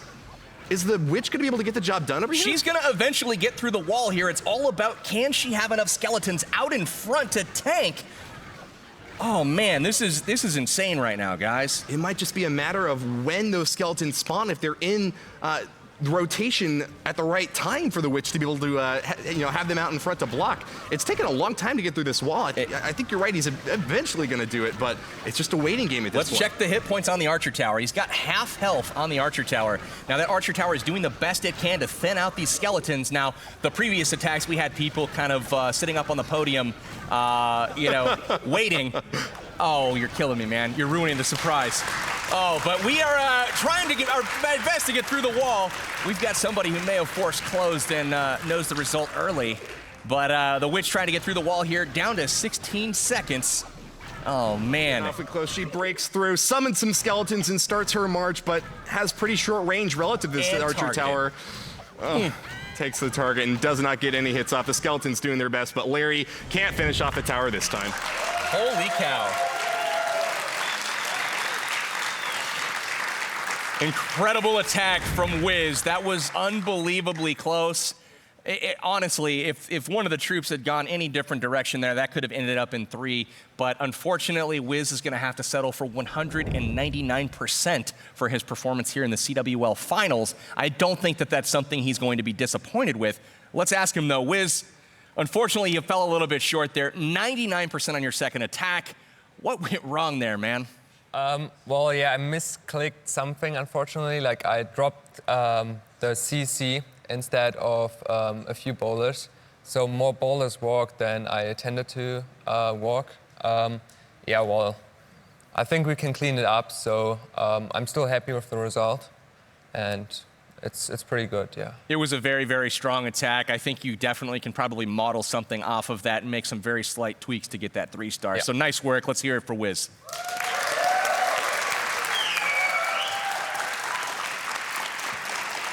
On the other side of the studio, the One Hive guys have been sweating bullets, but they managed to hold on to that base at the very last moment. However, a defensive victory is not going to be enough to take this war. They're going to have to go on the attack again. Who are you guys going to be sending in next? We actually have no one ready. No one is ready at this moment. All right. Well, Powerbang, do you think that we've got a replay we can queue up? Oh, absolutely we do. But first, I want to bring up the war score so we can catch everybody up on home. It's been fast and furious here in the studio. We have a little bit of a gap opening up right now. We've got Faked WGM. Many consider them the favorites, and they are now up by 7 stars, 99 to 92. They have used 2 more attacks so far, but the key statistics are on the 10v10 attacks, where FW has secured their 5th, and they just launched another one that is a 99%. Good chance they're going to be wrapping up a 6th on that one here if they can clean it up successfully. One Hive, on the other hand, they have 3 so far, which is respectable, but they are trailing FW at this point in the war. A dip fail apiece, but it seems like it's still relatively neck and neck. One Hive certainly still in it. Remember, if our overlay here is correct, there's still one 3-star attack left to be done on a Town Hall 9 base from their opponents. You know that they're going to be able to wipe that out relatively easily. It's all coming down to this 10 game, this 10v10 game. Absolutely. Speaking of 10v10 game, let's go ahead and check out one of the earlier 10v10s that happened from Faked WGM. We had Big Ears taking on Rocky from One Hive, and Big Ears is bringing 11 hogs, 10 bowlers in this one, guys. One of my favorite attacks of the war so far, because you just didn't think it was going to get there. Only 11 Hog Riders brought in the army composition, and he did not take out an Inferno early in this raid. So at the very beginning, you're going to see some funneling up top with that minion. Beautifully done there, and then a queen walk to go clockwise around this base and ultimately meet up with the bulk of the kill squad. You see one golem in the army comp as well, gonna eventually drop the king in behind. These are some of my favorite attacks, Powerbang. The absolute Hail Mary, throwing a huge hit onto your opponents and just hoping that it sticks somewhere. This queen having a little bit of difficulty up on the top as the healer's just out of range of that initial heal spell, but now that the deployment has been set up properly, she's going to be able to wail away at the top of this base setup, making her way down to the 2 o'clock position, taking some damage from the Expo, but nothing that she can't handle. Finishes off the Town Hall, and it's just about time to set up for the second stage of this attack. Big Ears is going to be sending in, just like you said, Hog Riders and Bowlers to get the damage in there with one Golem. We call that a cold-blooded entry. Notice the archers on the bottom of this base already working on this trash down here. They're trying to clear this out, so eventually the king and the bowlers, when they walk down the wall, the jump spell will lead them into the base rather than walking around the outside from the breadcrumbs that are those trash buildings, the elixir collectors, the gold mines on the outside of the base. Right now the queen is joining up with the king, joining up with the bowlers, everything starting to mount, the momentum getting going here. They break into the wall, the jump spell is down, here comes the CC. Everything going to plan so far for Big Ears. Great poison spell will be able to take out that balloon, and another one chipping away at the defensive archer queen over there. The CC has been finished off as the bowlers roll through that big rocky creature. Golem goes down, and Big Ears from Faked WGM is flattening the defenses from One Hive's Rahi. So I'm going to pause it really quickly. Who here thinks with 11 hogs left that this base is going to fall? I mean, unreal amount of momentum that he picks up with this the attack with the amount that he has remaining. He's got some bowlers working on the top side. He's got the queen that helps out with the Inferno Tower. And then he reinforces with the CC Hog Riders here as they head into the backside of the base. They eat an early giant bomb. And at that point, I thought, man, this is going to be pretty tough for him to get the 3-star on. Look at all the bombs he's triggering. So not bad stuff at all. The queen pops the ability, and look at her come to the rescue, though. Over the wall she goes, taking out the level 2 Inferno. Hog Riders are going to get to those final few defenses, and this is going to work out for Big Ears. Beautifully done. He gets those last few things taken care of with the Wizards. Unbelievable attack here from the FW guys. Archer Queen taking out both of those Inferno Towers, got the job done. She can rest easy tonight, knowing that she took care of her targets. But with that Powerbang, I think that it is now indeed time to send it back to our friends over at One Hive. They are ready to send in their next wave. That's right, they've deliberated, they've studied. Who's it gonna be? I'm ready after the live. Oh, okay. All right. Apparently there's a live attack now. We're receiving instructions from Chris to go watch that first before he moves to the stage. All right. It may not be the live that he wants to see, but that's the risk you run when you tell the commentators to control the stream. We're going to be watching Dufine or Dauphine, whichever he prefers, take on the notorious PIG, probably my favorite name from either clan. The notorious PIG going to try to defend here against his Bowler Witch tip attack. What's that? You think he likes Hog Riders? Probably the notorious PIG. We don't see any going up against his base, probably fearing the name here, but it does look like Bowler Witch is the combo, and it's going right at those Inferno Towers at the front side of this base. Dauphine looking fine. The hammer is being swung onto notorious PIG's base. Lava Hound pops in. The defensive CC is not going to be able to keep this big ground base push off.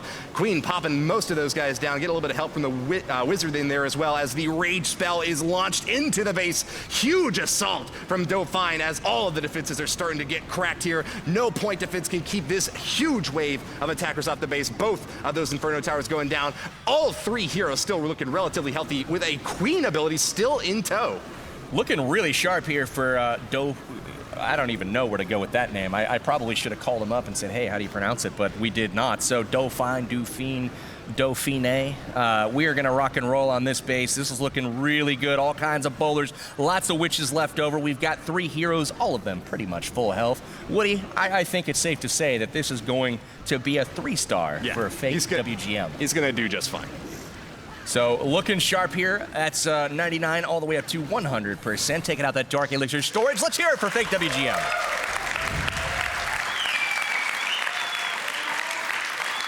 And with that monster hit, Faked WGM is actually moving ahead of the 100-star mark. Crucial point in this war now. They're getting very close to their max range. Faked WGM managed to get 114 stars in their last war. That's about the highest you could expect from a battle of this magnitude. But with that, I think Hive has seen that last attack. It was not a dip fail, so you got a lot of pressure on you. What have you got to show for us today?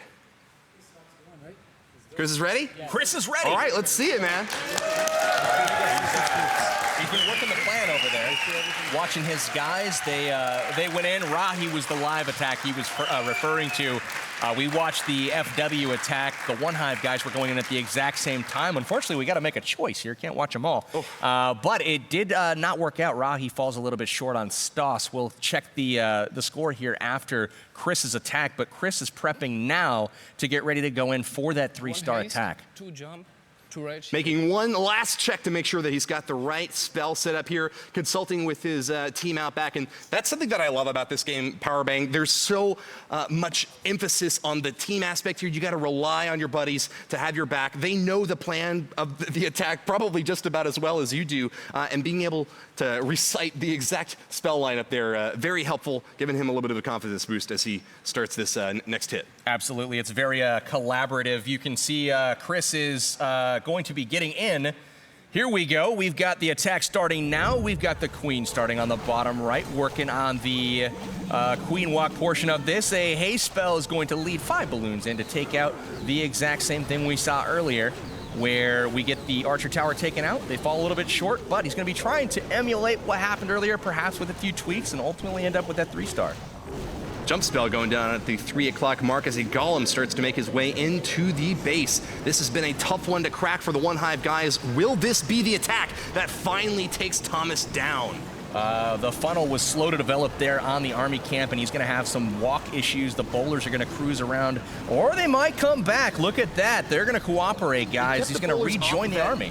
Giant bomb. I think that was really important, right? Oh, absolutely. Bowlers typically, unlike the Valkyries, they will stay back a little bit, and the golems typically trigger the giant bomb for them, which is definitely helpful. So here we go, push into the backside of the base. Golem leading the charge is now popped and gone. The king is also gone. This attack's losing steam quickly, and it does look like it is all out of luck here for Chris. He's going to fall short on this one by quite a bit. Good try to him, though. Didn't quite manage to take out that balloon. Might have been a little bit of trouble for him. Massive splash damage. It's able to drop on the attacking troops. And without any anti-air, it seems like Chris just kind of ran out of steam a little bit earlier than expected. Well done to him, though. Nice effort, even though it didn't wind up going in his favor. Faked WGM will hold on to that lead. Hive still in it, though. They've got plenty of attacks left. Powerbang looks like even maybe 18 for this last half hour to spend. Absolutely. So, Chris, good try, man. It was a wonderful effort, but it didn't quite work out this time.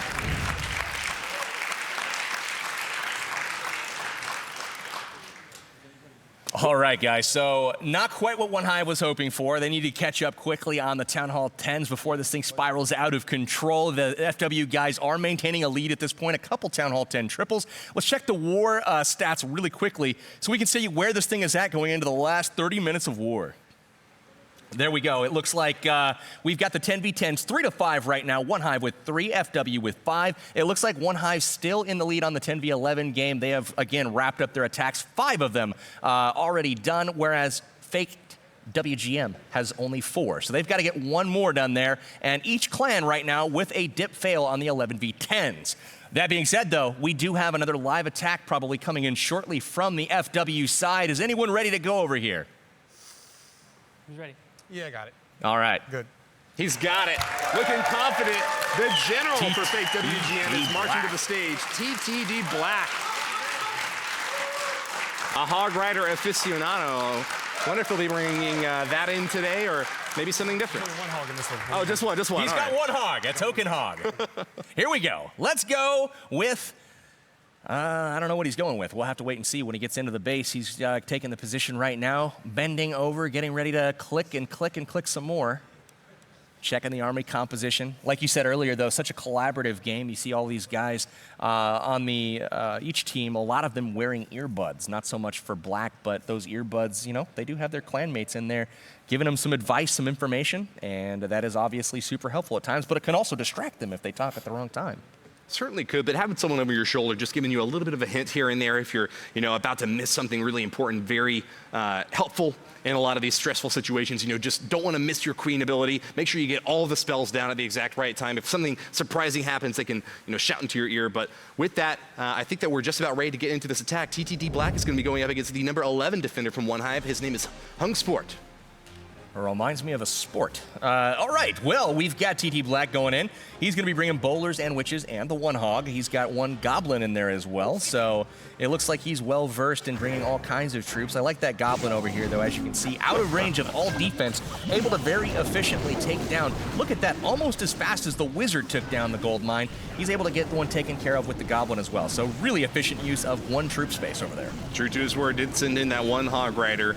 Looks like the bulk of this attack is going to be from bowlers and witches, though. TTD Black has the golems doing a little bit of protection there, but one of them's already popped, the golemite, on the bottom there, moving its in toward the wizard tower, and it's the same line of attack here. All of these troops stacking up at this 5 o'clock position, just about to make their way into the base. Oh no, a few bowlers have gone off in the wrong direction. That is not good at all, Powerbang. Only one of them go back. He has had some oh, wait, what are they doing?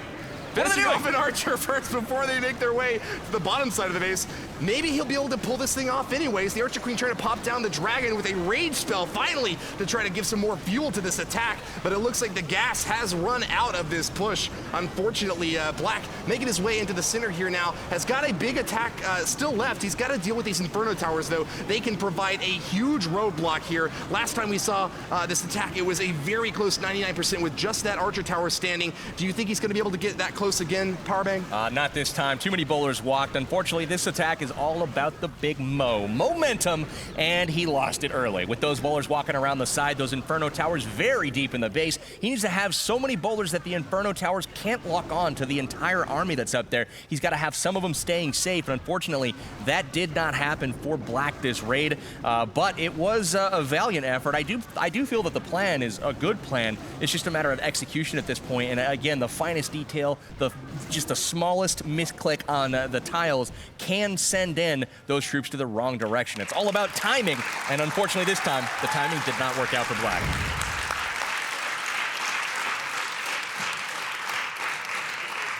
Nice attempt there at Black, but it's very difficult in a fight as close as this. You know, your attack in war just cannot run out of gas. Yeah. And it seems like it did that time. Nice hit into the bottom right compartment. That seems to be the preferred lane to get those troops into the center. What went wrong there? Well, I went to switch my troops. I tapped the button. The rage, jump didn't go down, then the rage didn't go down. So by that time, it was over because the jump didn't get down. Jump, put down. Sometimes these touchpads doesn't happen. So. Hey, it was a good try to Black. Yeah. Not too shabby at all, but hey, we got a live attack going right now, and it's from none other than Chief Pat. Who? Not the real Chief Pat. But he's real, but he's not the Chief Pat you probably know. We've got Chief Pat from FW taking on Chubbs from One Hive, and he's bringing bowlers and witches again. Double jump spell to get him deep up in this base. He's going to start by going towards the Inferno Tower, getting this thing taken out early, and hopefully before the Golem arrives on the scene. It is the case. Skeletons and Golem running around trying to distract those bowlers, but a great Grand Warden ability early is going to keep everything more or less at full health heading into the core. An absolutely devastating tribe of troops from Chief Pat reaches the center of the compartment here and will start to try to wail away at the inside, rotting it from within. Giant Bomb does go off on those bowlers, giving them a little bit of trouble there, but they're still quite healthy. Nice tanking out in front from the Barbarian King will keep them nice and well-positioned to finish off the remainder of this base. Archer Queen pops down a few more defenses before making her way onto this Inferno Tower, finishes it off, and putting the damper on Chubbs' defenses here. Looks like One Hive is going to suffer a third star here as Chief Pat, the Town Hall 11 player, is going to be able to finish it off. Yes, this time the Inferno Tower does go down. The jump spell and Queen were adjusted slightly so that she goes in, takes out the Inferno, rather than having that be the last thing standing, and at this point just basically mowing down all those bowlers and witches that are remaining standing. If only we had a fast forward button, we know this thing is done. It is a 99% right now, about to be 100. Chief Pat from Faked WGM getting the 3-star.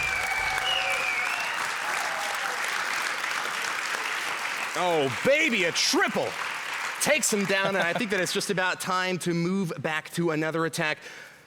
Powerbang, what are we looking at here in the lineup of the war? I know we've got less than half an hour left. Faked WGM is ahead, 105 stars to 94, but I think that there's still plenty left to be said. Hive loves to go for the comeback here, and looks like we've got another live attack going on now. Long way to go for Hive right now. They're down by 11 stars with only 7 attacks remaining for them. Faked WGM only has 4 remaining. They have 76 out of 80 attacks used thus far, and they are sitting in a very comfortable lead at the moment. But anything can happen. A lot of key attacks have yet to be used, and the key stat right now are the Town Hall 11 versus 10s. They are equal on dips. It's just a matter of if the Town Hall 10s on Hive can execute, and execute they will. Queen Kia here just a little bit earlier from Hive, doing work on this base with an entry from the top of the base. 20 Hog Riders in tow. She is going to be dropping those from the right side of the base as well. Here come the Hogs, and they're going to trounce their way all the way to that Inferno Tower where a freeze will be waiting. Moving in to try to smash it. That freeze spell is absolutely crucial for these Hogs. Necessary to keep that big, heavy Inferno from heating them all up. Beautiful surgical deployment there on the bottom. The Hogs are going to cruise through this base. Queen Kia getting it done. Beautiful job. Let's hear it for Queen Kia. We're going to go try to catch another live attack, though. Let's do it.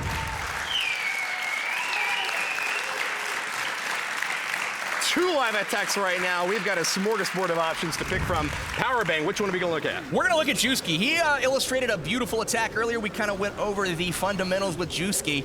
That's not a new segment on my channel quite yet, but hey, we'll work with it. We've got the baby dragons and the Valkyries. Some would call this the baby drag. I think I've heard of this one before, guys. We are trimming the outside percentage. All these buildings falling down, and ultimately here come the Valkyries. They're designed to go to the core to pick up that 2-star on the Town Hall by getting that 2nd star. A few more wall breakers able to break into that bottom compartment. Nice positioning of those max level walls there, trying to keep the troops out. It's a heavy-handed hit, and the tower goes down. The Town Hall has been defeated. That's the 1st star, but can he get to 50%? There's not many troops left for Juski.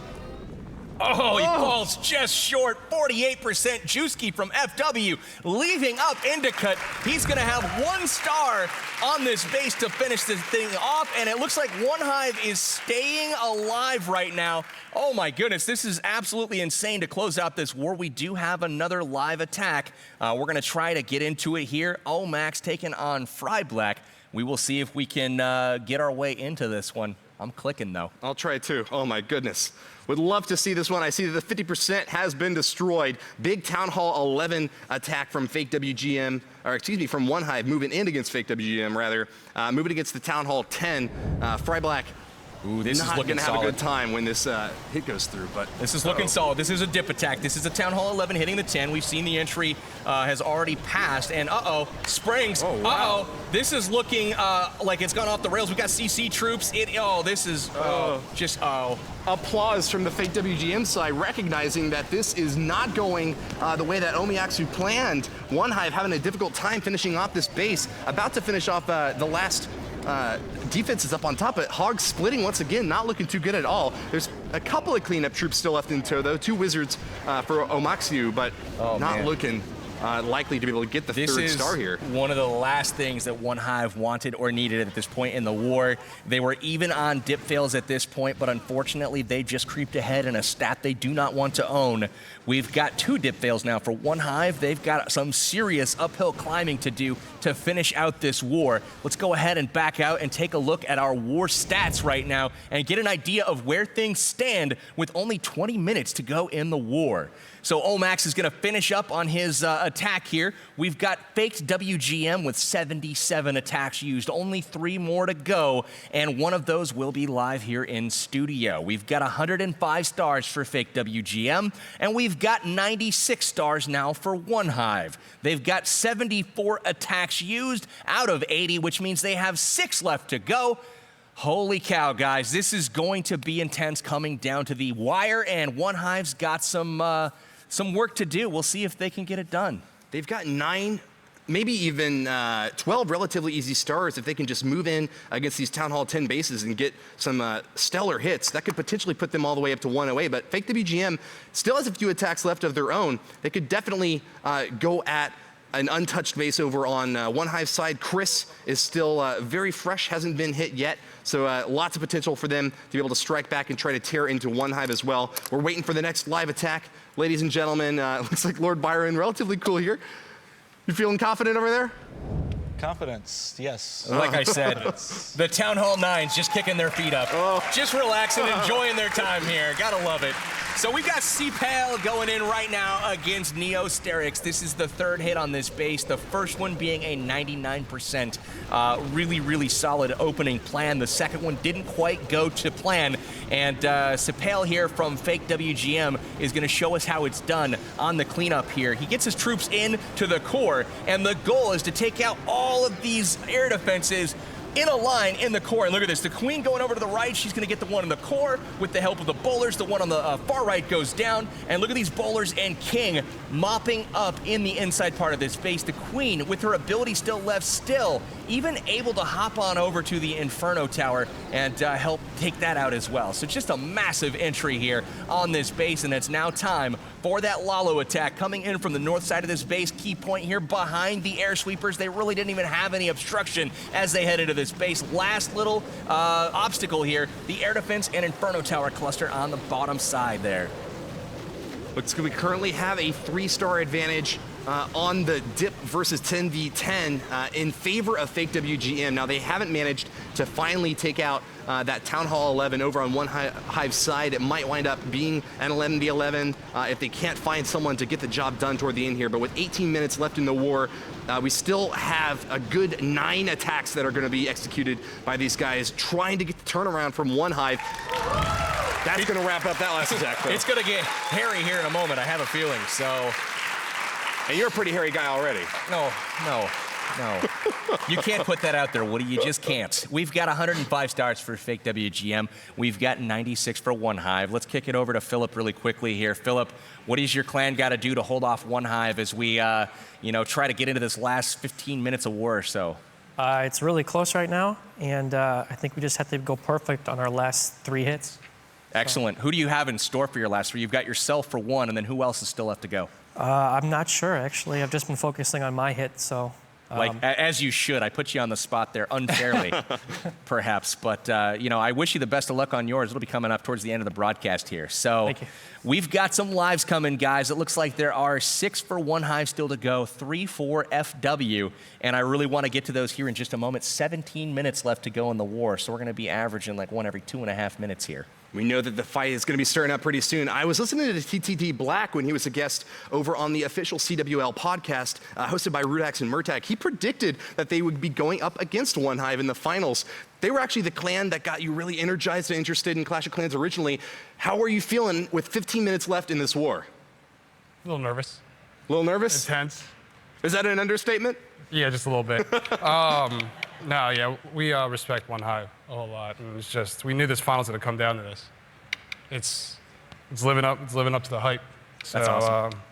It's gonna be a crazy last 16 minutes and 16 seconds. But who's counting, right? Yeah. Perfect. So in action earlier today, while we wait for these lives, we're going to check out Cass from Hive. He's one of their Town Hall 11s, and he is bringing an attack against Roman here from Faked WGM. A solid bowler attack, and he's going to be picking up the 3-star here. Bringing that queen. He's got a great funnel working for him here. You see that widespread on his troops, working his way through.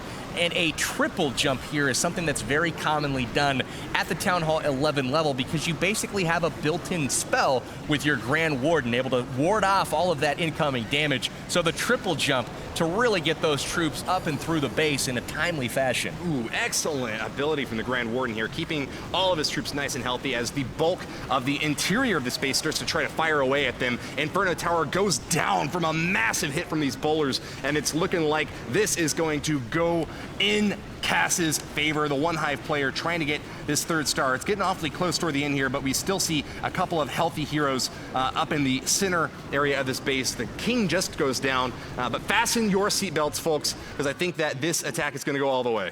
We are going to be bouncing over to Cass once again. Who would have known that we would be doing 2 Cass hits in a row? He's going to be going in live against DM, aka the Hands. This is an absolute must-have for one Hive. They cannot fail this attack. Bowlers starting to tear into the elixir collectors at the edge, taking that trash out. The Witch is getting a nice skelly spawn in there, trying to keep the tanking nice and healthy. Cass is going to send the golem up on top to keep these bowlers well positioned behind him and try to jump into the base there with that spell. First target might be this Inferno Tower. Taking that out will be very important as Cass wants to make sure that his troops stay nice and healthy. Grand Warden in tow is going to be able to provide a lot of defensive support here as the Rage spell is dropped. Powerbang, what are we looking at? This is a really strong push on that left side of the base. The right top side, I don't know if it's going as far as he would have liked. It is kind of petering out over there, but maybe, just maybe, these bowlers will get free from the cannon here and start marching around. There they go. Starting to march around, but some really good action down here on the bottom. Bowlers, golems, heroes, everything looking good. Inferno Tower down, so many bowlers left open, but it looks like they're gonna go outside the walls here to focus on the town hall. Queen still has her ability left, chilling on the top side of the base. She is kind of off on her own right now. This has got to come together here for him, but I do think he's got enough troops up right now where he should be able to finish this one out. So many bowlers left alive right now, and the Queen still with her ability at that.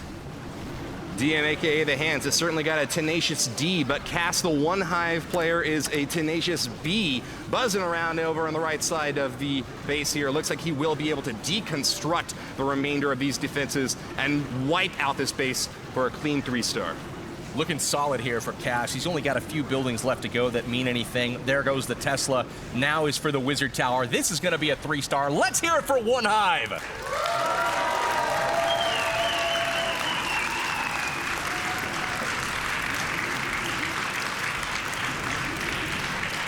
All right, let's talk to Pero really quickly while we wait for the next live attack. Pero, my friend, your buddy Cass just went in here, fellow Town Hall 11, taking out DM here. Saw that. I was watching it in game. What do you think? Are you proud of your boy? Oh, yes, I am. Cass has always been one of our best Town Hall 11s, and you know, when he sets his eyes on the base, he can do it fresh, no problem, no need for any scouts on it. So that's amazing. Look into that camera right over there and tell Cass that you love him. Love you, Cass. All right. Yeah, stay with us. Beautiful. That was a moment. We just had a moment, ladies and gentlemen.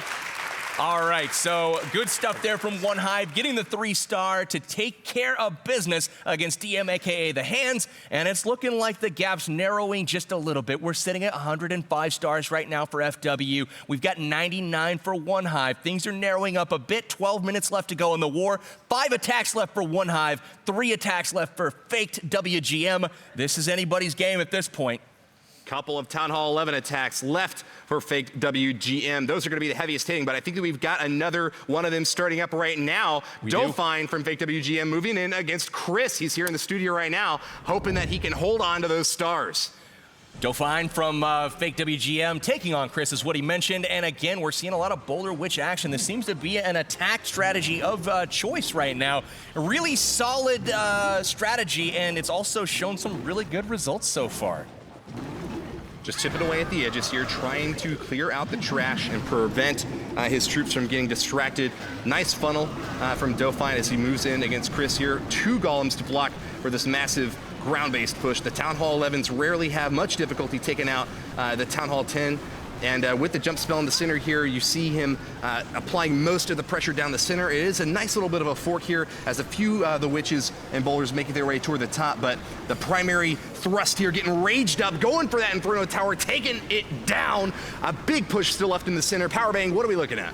And we're looking at a jump spell right in the center of that base, opening up the back side here. You love that Grand Warden ability, nullifying the giant bombs on the first Inferno set. Really good work on that from Dauphine. He's going to be taking out the Inferno here in just a moment.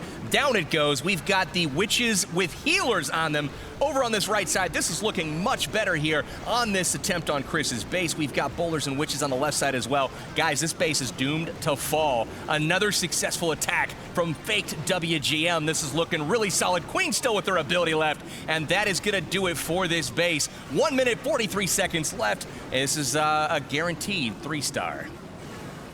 Just going in for the final cleanup kill here. Dauphin has got it in the bag.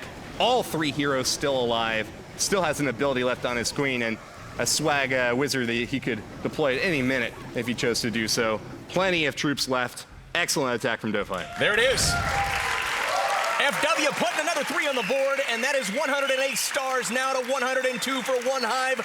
Both clans matching each other with a 3-star at the exact same moment. Nice Life taking out Jeffrey over on the One Hive side. But guys, we're down to the final 9 minutes, 50 seconds of war.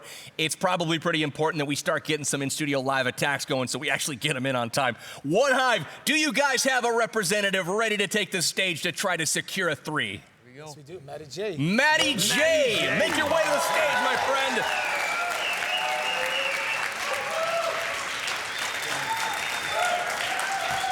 One Hive still has 4 rounds left in their chamber, but this is going to be the heaviest shot of them all. Matty J moving in, attempting to get a 3-star here. The Town Hall 11 player has got plenty of experience going up against these bases. A general for One Hive. We'll see if he's earned his rank. That's right. He's going to be bringing that gun to the knife fight. So here we go. We've got Matty J getting ready. That One Hive logo adorning his lapel there. Beautiful sweatshirts provided by Supercell here. Gotta love both of the clans all geared up for their team spirit. I'm kind of jealous, I gotta say. I'm liking the gear, man.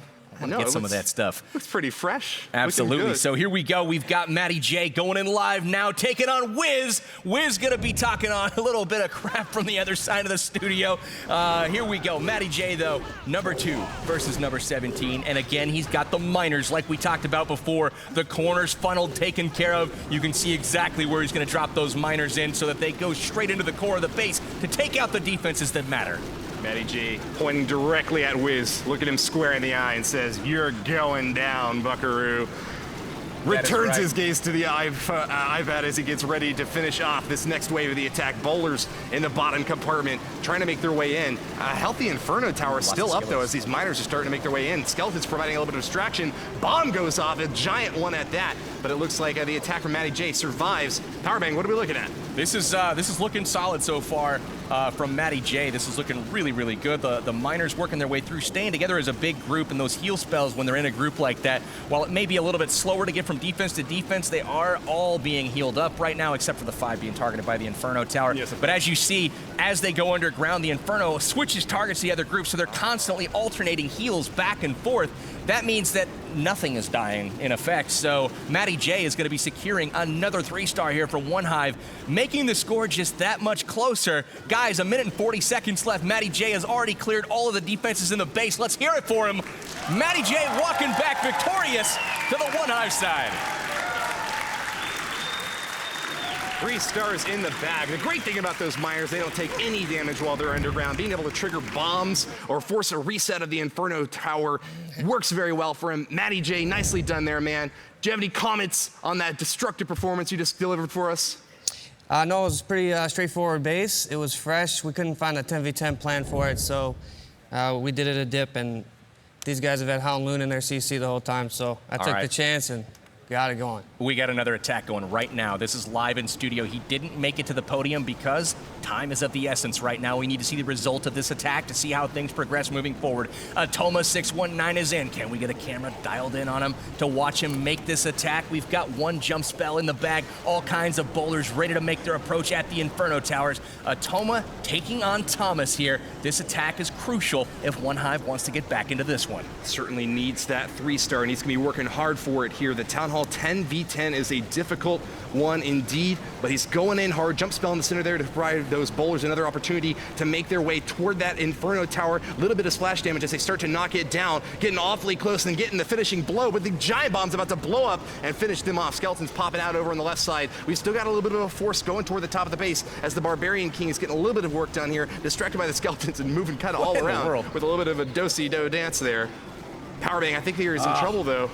The queen has gone down, guys. That was what we were looking to get through. Unfortunately, the queen's gone down. The king can't figure out where he's going, but ultimately, he's not going to be able to take out all of this by himself. This attack coming to an end very shortly. It did look promising there for a moment, but it's not going to be enough to get the 3-star against Thomas. Good try there from Atoma. I like the plan. It was trying to clean up using the same exact attack that someone used earlier on this, but that is going to do it for now for Atoma. Good try, my friend. Now, Hive had actually managed to already get the 2nd star on that base, so didn't wind up missing out on too much there. Wanted the 3rd one, but Powerbang, I'm actually quite excited to report that it is a draw right now between Hive and Faked WGM. It's a 108 to 108 dead heat. 2 attacks left for both clans, and this could not be any closer. That's exactly right. We are a 108. We had an attack come in while Atoma was live. We've got a tie, ladies and gentlemen. Let's hear it. We are heading into the final 4 minutes of war, and boy, oh boy, this is as close as anyone could have expected it would be. Hive just got a 1-star Atoma's attack wrapped up. They have 1 attack left over. Let's go ahead and send Philip to the stage. We can actually...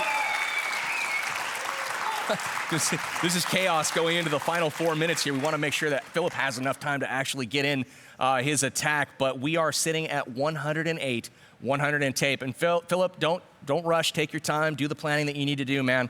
We'll take the time that we need to take.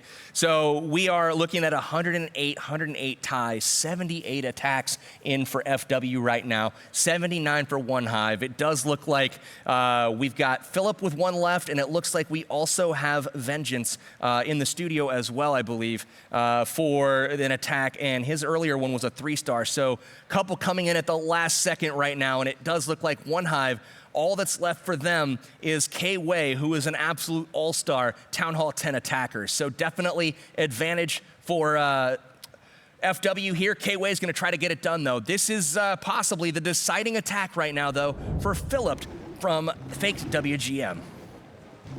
Moving in against Matty J. We saw him earlier. Philip is going to send in a dominating force, looking to get the 3-star. Now he's going to start off with the Town Hall in the left corner there. This base has only been 1-starred so far, so the 3-star here would actually be worth 2 for Faked WGM and be able to put them at a dominant 110. This would definitely be enough for them to get the victory. Philip trying to clinch it for his team is going to start off with a massive Bowler Witch attack out the top left. What are we looking at, Powerbang? We've got that Bowler Witch strategy at it. Again, the funneling is fantastic. We've got the bowlers on the bottom side, though. It doesn't look like he's going to need those with all of the defenses there being accessible from the core. It all depends on where he drops his 2nd jump spell here. It looks like he's going to lead them through the wall by beating on it here. Probably a smart move, and once they're in this compartment, pretty much anything is fair game. The queen needs to redirect. She does, and here we go, pushing their way through. Rage spell is down. Bombs are being triggered. Chaos is happening. And we still have 2 abilities for the heroes to push into the backside of the base. King and Queen, the checkmate appears to be imminent. Philip is finishing off the final Inferno Tower in that base right now with that King ability being activated, tearing into the final compartment. The gold storage is not looking too healthy at all. Philip from Faked WGM is tearing this base apart. He still has quite a few defenses in the bottom of this structure, and the heroes up top are having a little bit of difficulty making their way through, but they've got plenty of time. 130 remains for them to circle this base and to finish this thing off. Looking for the 100% 3-star. Luckily, the base, the only defense right now that is inaccessible from the outside of the wall, actually he may be able to get it here if he sneaks by the mortar, is this air defense, but it can't do any damage. So this is looking like he's all wrapped up with this attack. This is looking really, really strong right now for Philip. We are, wow, this is awesome. So they're going to add another 2 stars to their total for 110, it looks like. And we still have stuff happening in the background as we speak right now. So great stuff here from Philip, securing the 3-star. Absolutely crucial attack, and we'll be able to finish this thing off. Powerbang, I know that we've got another couple going on in the background. Let's congratulate Philip on his excellent performance here and try to find those final attacks. Nice work, Philip. All right, so we are going to be trying to catch Vengeance here live. This is the final attack of the war. FW, look at them. They're pushing their way through. We are working their way to the last little section of this base. 2 minutes left in the raid, but it doesn't look like it's going to be enough on this attack. FW is thinning out here. That's right, facing a lot of difficulty. Powerbang, the witches are finally making their way onto that left side cannon, but it seems like there's still plenty of defenses left for Hung Sport to be able to hold on here. Faked WGM trying to get another 3-star onto their total here. They are ahead over one Hive with 2 stars, but it hasn't yet been finished off. Looks like the final troop has gone down, and with that 2-star, I think that we've seen the last attack in this war. Faked WGM looking dominant. Powerbang, how's it going? Oh, it's going fantastic, guys, and with those attacks to finish things up, holy cow, we have ourselves a winner. It has been determined. The scores have come in. We are looking at your first ever CWL champion. It's going to be Faked WGM.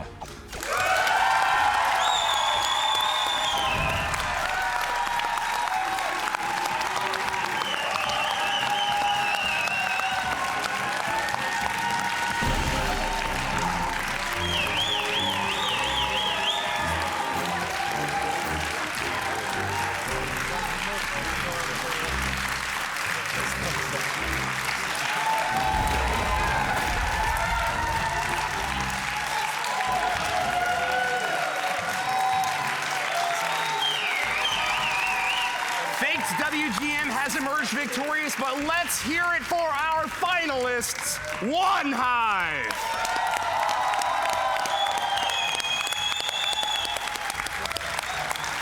One Hive, you have been finalists twice here, joining some of the best clans and certainly one of the best clans of your own. Lord Byron, it's my pleasure to present to you the second place Silver Pekka Trophy. Thank you. Thank you.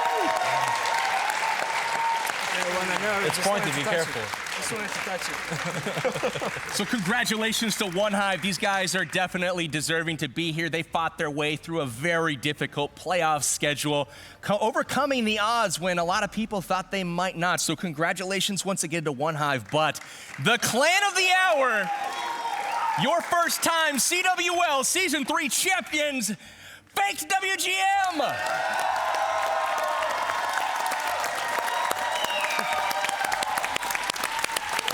Hoisting the golden Pekka trophy is Philip from Faked WGM, coming up with a clutch 3-star attack in the waning moments of the war. Philip, was this war like any you've ever experienced? No, this was amazing. I feel a lot of things right now, but I want to say hats off to One Hive. You guys are amazing, and you deserve to be here. And great war to you guys. That is amazing. Let's hear it for both clans, guys. Both clans played wonderfully. Your final score, 110-108, I believe. I don't have the stats right in front of me, but the victor is Faked WGM. These guys are your Season 3 CWL champions. So for those of us here on set, I'd like to say first off, thank you to Supercell for hosting the CWL finals. Massive, massive thank you to them. Thank you to the fans. You guys are amazing for watching us, for caring about us. I know the clans appreciate it. Thank you to all of the teams and players that make up the entire league, the entire organization, all of the other leagues. Oh, baby, what do we got here? That's what I'm talking about. And thank you to the admins. These guys are amazing. The CWL admins organizing everything for seemingly millions of hours. That's going to do it, though, for the CWL Season 3 finals. I've got myself a cake. Woo! For myself, Powerbang and Woody, you can check both of us out on YouTube. Make sure you guys go drop a subscription. That's going to do it for the Season 3 finals.